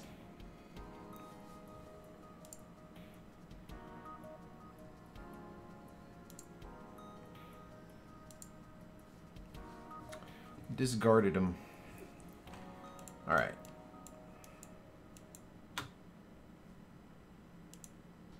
So deformation was coming out of there. We go there. The difference is here, all of our drawing stuff lined up perfectly. And in the other one, because I brought in stuff from Animate, it's just all over the place. That's the biggest difference. So everything was authored in here together. But let's look at this anyway. So we've got the deformation on that. Line 1, blank. Okay.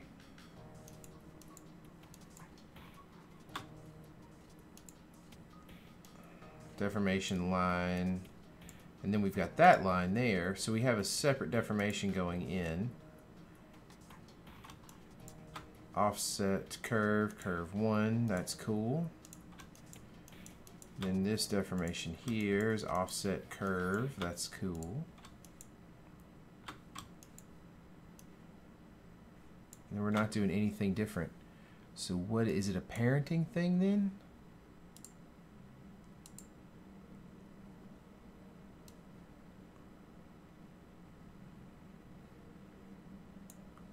Or did I just think I did better? Did I just remember doing better than I thought I did?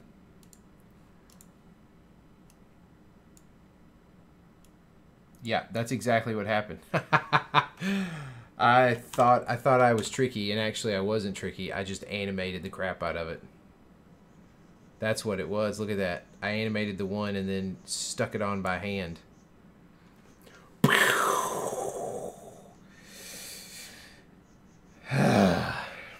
Here I've been trying to be fancy schmancy this whole time, and really all I did before was just brute force it.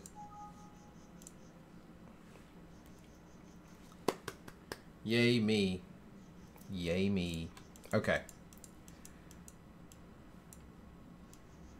What a doofus I am.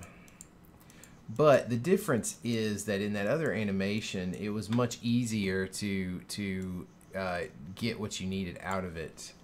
See here, so I don't actually want that there.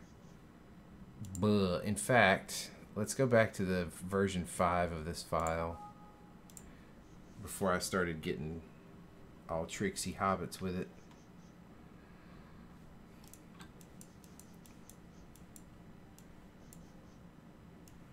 That's the leg. There's the pole. There's the fishing line. I'm going to break that. It's a wonderful fishing line. Oh, did I end up saving this over the... Oh. Ay, ay, ay.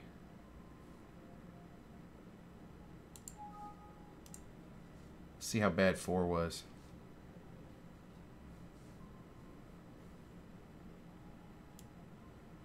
Shwoom. Do we even have any fishing line? I can't do this. I gotta go back to at least 5. Because I had done some animation changes. Oh my goodness. This is rookie mistake night for me.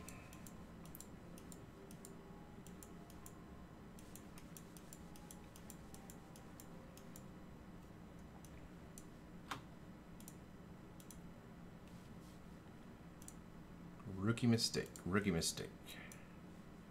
Let's go back to the drawing. Let's grab you. Get out of my face. Get out of my face, buddy. Yeah, see, all this stuff got brought in from Flash. That's why it's all over creation.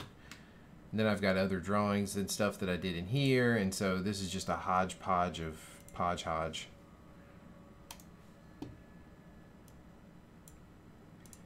And how come, in what way?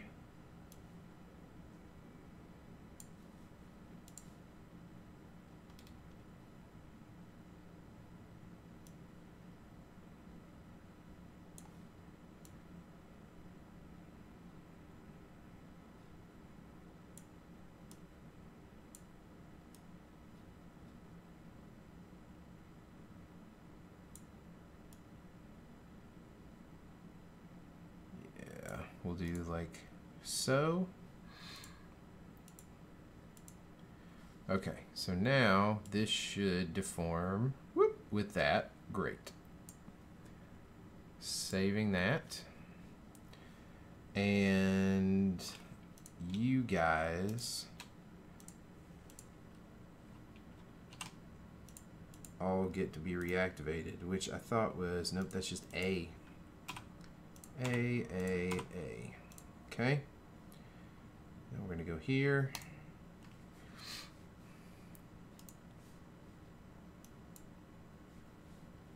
And you're actually going to be set to 5 to match the other one.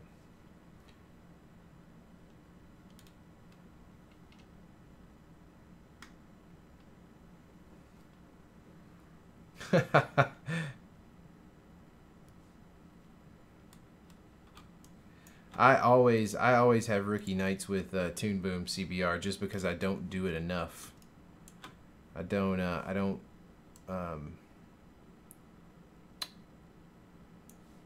use it quite enough. I need to use it way more. What I'm actually working on right now is for a client, for a business, and so it's one of those things where it's like I really should be nailing this. I mean, it'll be fine, but you know.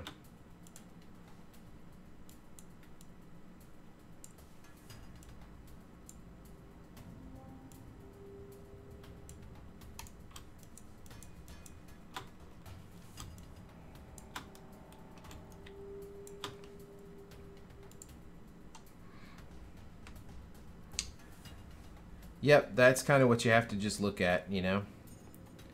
So now the trick is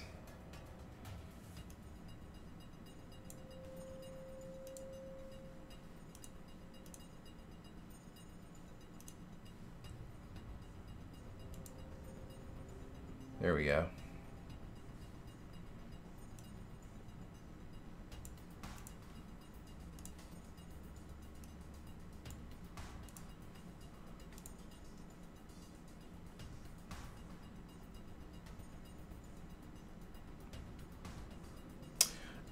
The node network over here. No, actually Animate doesn't have that, and this is one of the big reasons why. And well, as a matter of fact, Animate doesn't have these deformers either. So if I come and grab like this fishing pole right here, and I turn on the deformer for it, you can see these handles. So the way that I'm deforming it right now with a spline, Animate doesn't have that. There's also a bunch of stuff going on here in the shoulder area. You'll see these nodes that I have called cutters and composites, an auto patch. If you remember in Animate, I don't know if you ever used it or not, but you've probably seen like Mike or Keyframer Chris, you know, doing it. So like if you have an elbow come together, like right here on my guy, you'll have like a circle here and a circle here, and then you have to find the perfect circle there, and then you put it on top of both of them with the same color, and it sort of patches that line that you want right there. If you set up your character correctly, Toon Boom does it all for you, as well as giving you access to this node network. So this is my entire scene right here. And so if you've ever, I mean, I've spent a lot of time working in feature animation, right? So the node editor is something that we have on pretty much every film I've ever worked on. Every piece of software, every super professional piece of software always has a node editor that allows you to manipulate things. And so Toon Boom is no slouch when it comes to that either. But like the deformations and stuff, like these deformers, if I'd had to animate this by hand in Animate, whew, it would have been rough. And it's just a different type of bone, but it's a really nice thing to have, especially for something like a fishing pole, right? So that other scene I pulled up with the string, you know, and where the string was bouncing like you had a bite on the line, that was also done in Toon Boom, obviously, but with those deformers. So now the trick is figuring out why my deformers here aren't working, why they're locked. Unless I locked something I didn't mean to lock.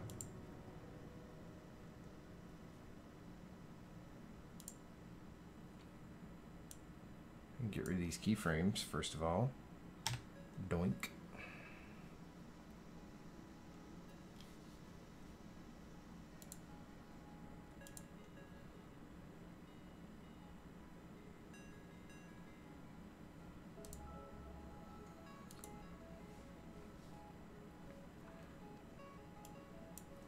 Yeah, for some reason my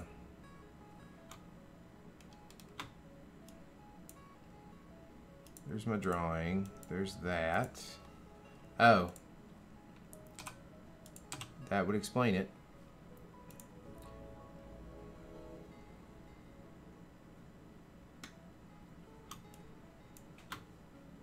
Yeah, I've never done. I was using After Effects professionally, especially when I was at Disney many years ago.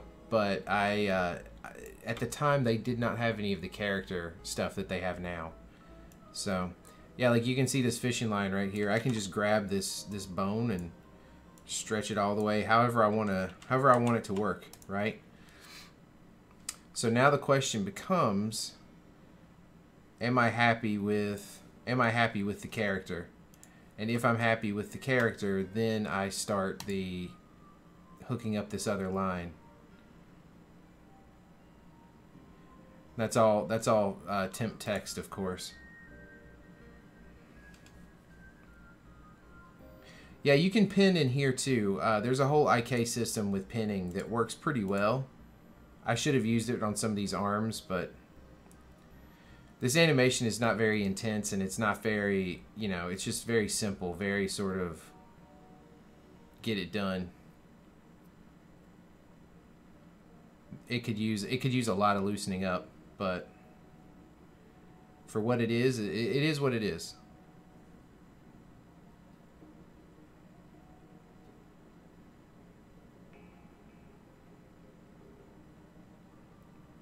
Yeah, well, the client really wants it simple. He wants it very graphic and communicating exactly what's going on. So they have a very specific shape to the rod, because this is the part that they sell. The blank is what it's called. I'm not a big fisherman, but the blank is that sort of the rod itself.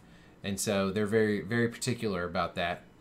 And so I got many reference videos of setting the hook, I guess is what it's called. So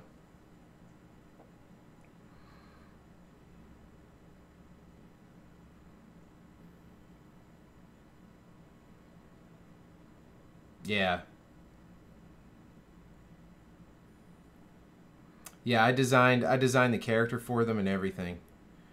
So they've got this. This is going to be the first animation with him. So if anybody needs to, if anybody watches this later and wants to buy a fishing rod blank, Rod Geeks, go check them out.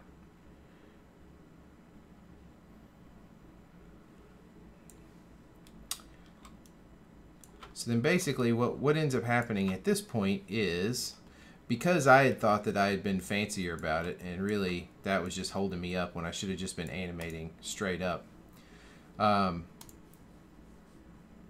We just go through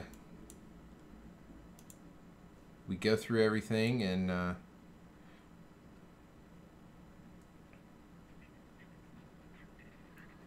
this is going to be a tough one for sure.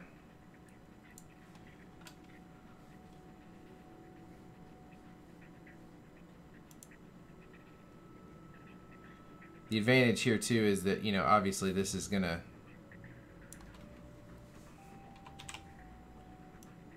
I can move it all as one, and then stretch or do whatever I need to do. What I had been trying to do was get this point up here, this point, to always stick to right there. And I'm still not convinced that there's not a way to do it.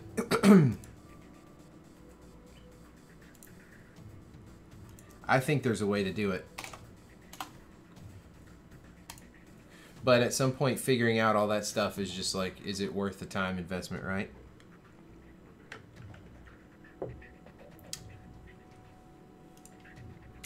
Otherwise, you're just animating.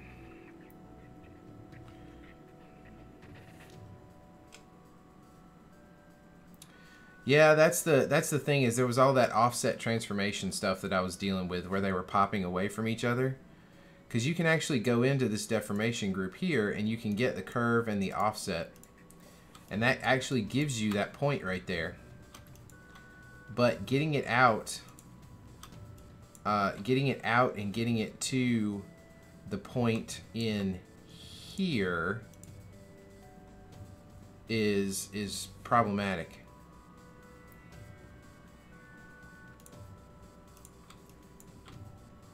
You certainly can come in here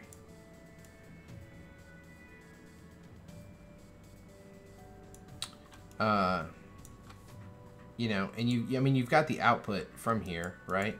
And you can certainly disconnect this, which it should pop off. Oh, it's not happy with me. Okay.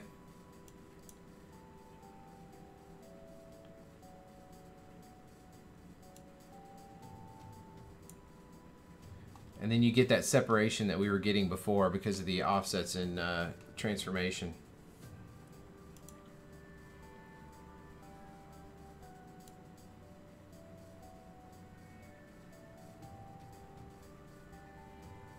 And it's moving the entire thing instead of just that point.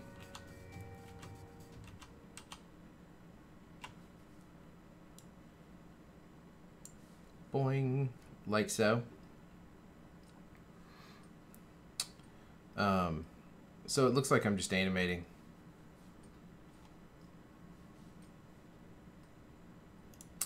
The other thing I can try is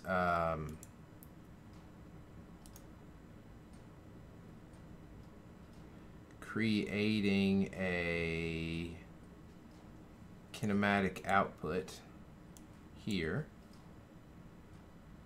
and then driving that. So the kinematic output will keep it from deforming, but it'll keep it in the same space as that. But as you can see, even at this, you still end up with the whole thing transforming. Yeah, that's exactly right.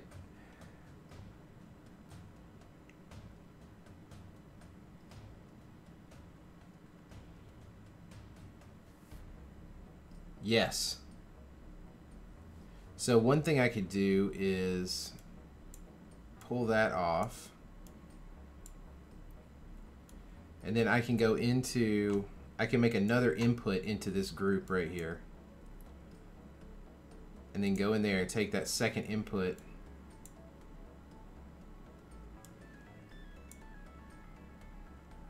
into the offset. Then at least it's on there.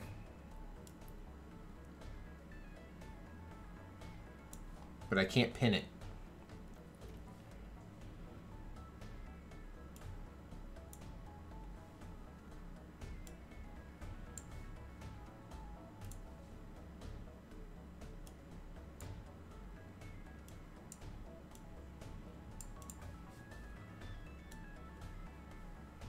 Like so. You know, the one thing I might be able to do is go to IK mode.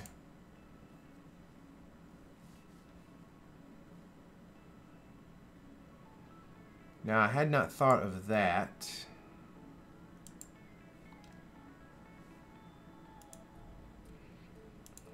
Looks like I would have to use bones for IK.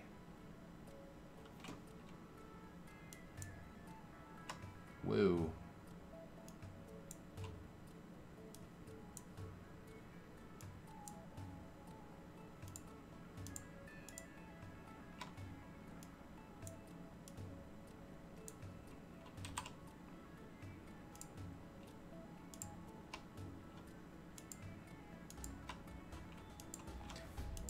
Oh, I made it unhappy when I went to IK mode. Probably because it's not bones. Bones.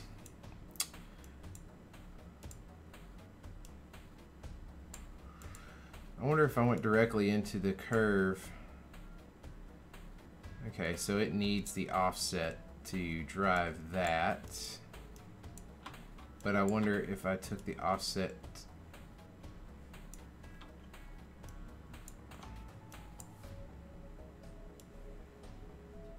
Playing with this stuff is so fun.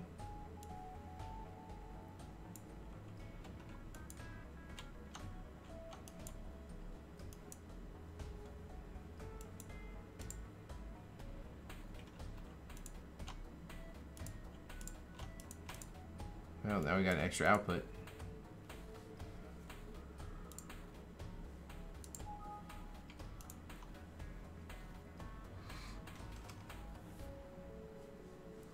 Yeah, you can definitely, they call it nailing. So like if you go to the IK mode, you can nail bones.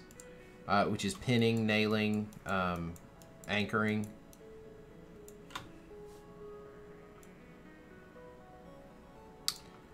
This would be a great question for Frank Summers. I should hit him up the next time he's on.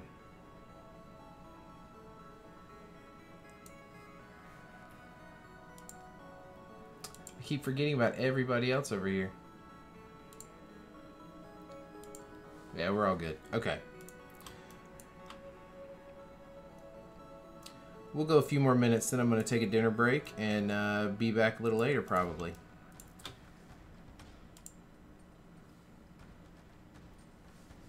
Oh, let me check. No, feel free to keep throwing stuff out of your butt.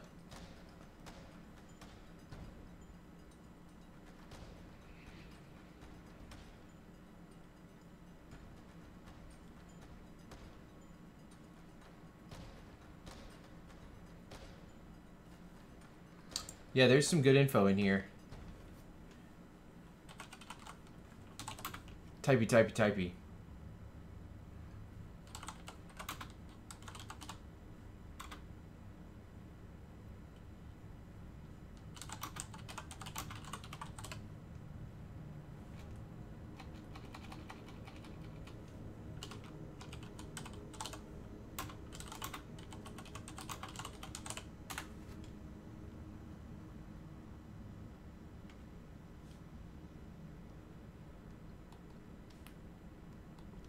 Wow, yeah. Their documentation gets pretty deep, pretty quick.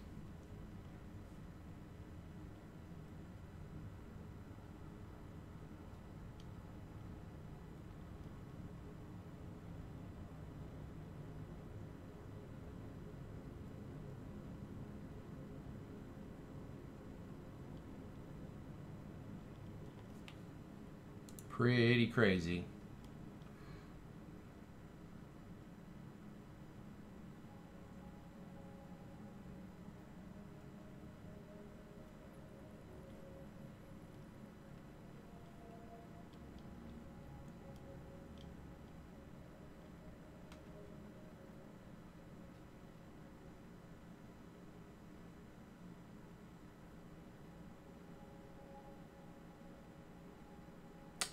Oh, interesting. Okay.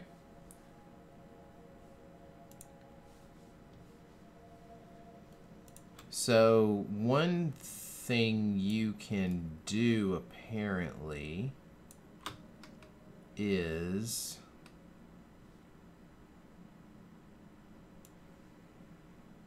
That's going to break, and that's okay.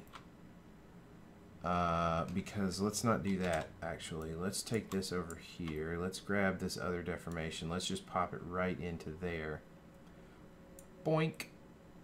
Okay, that's fine. That's probably broken. That's okay, though.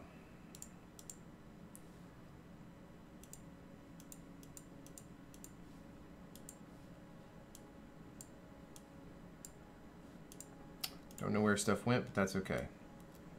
Okay. So if we go in here,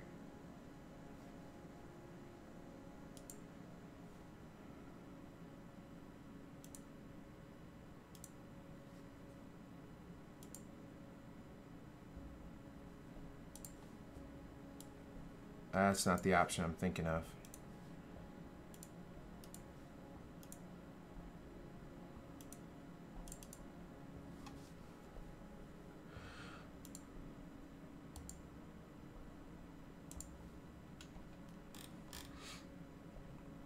Main node for building a deformation rig. Oh, it's inside. It's the curve node, not the offset. See, there's the offset. So, apply parent modifiers transformation. What does that do? Yeah, okay, that's not what we want. But I think we want it on this guy. Boom. Ooh. Interesting.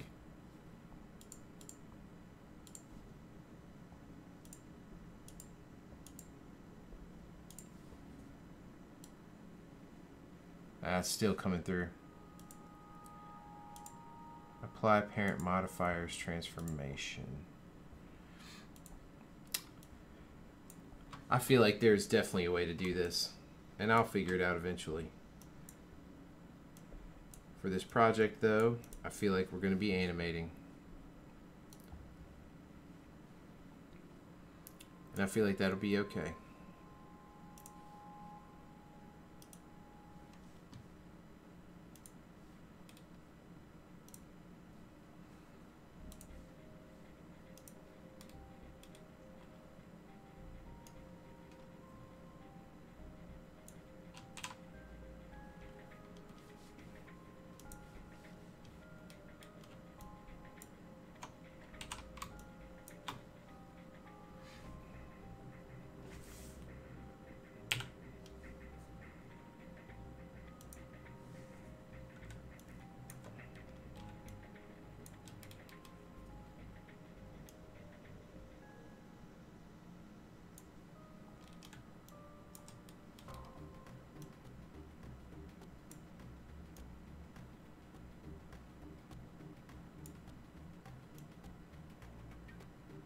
Feel like that's going to be pretty taut right there. And of course, we're going to just pop through our keys first. Then we'll go in and get everything on the same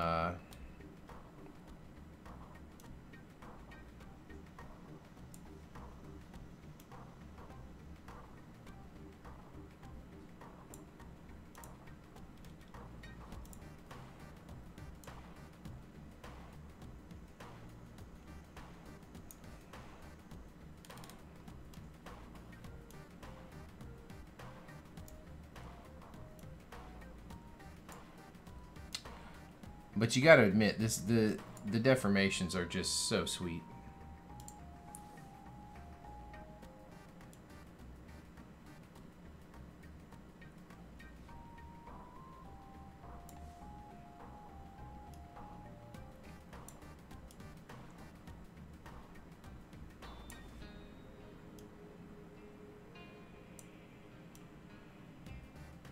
So handy.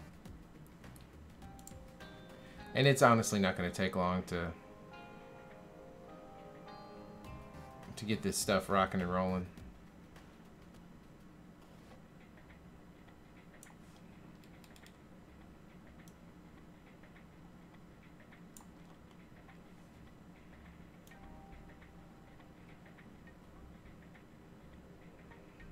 Boom.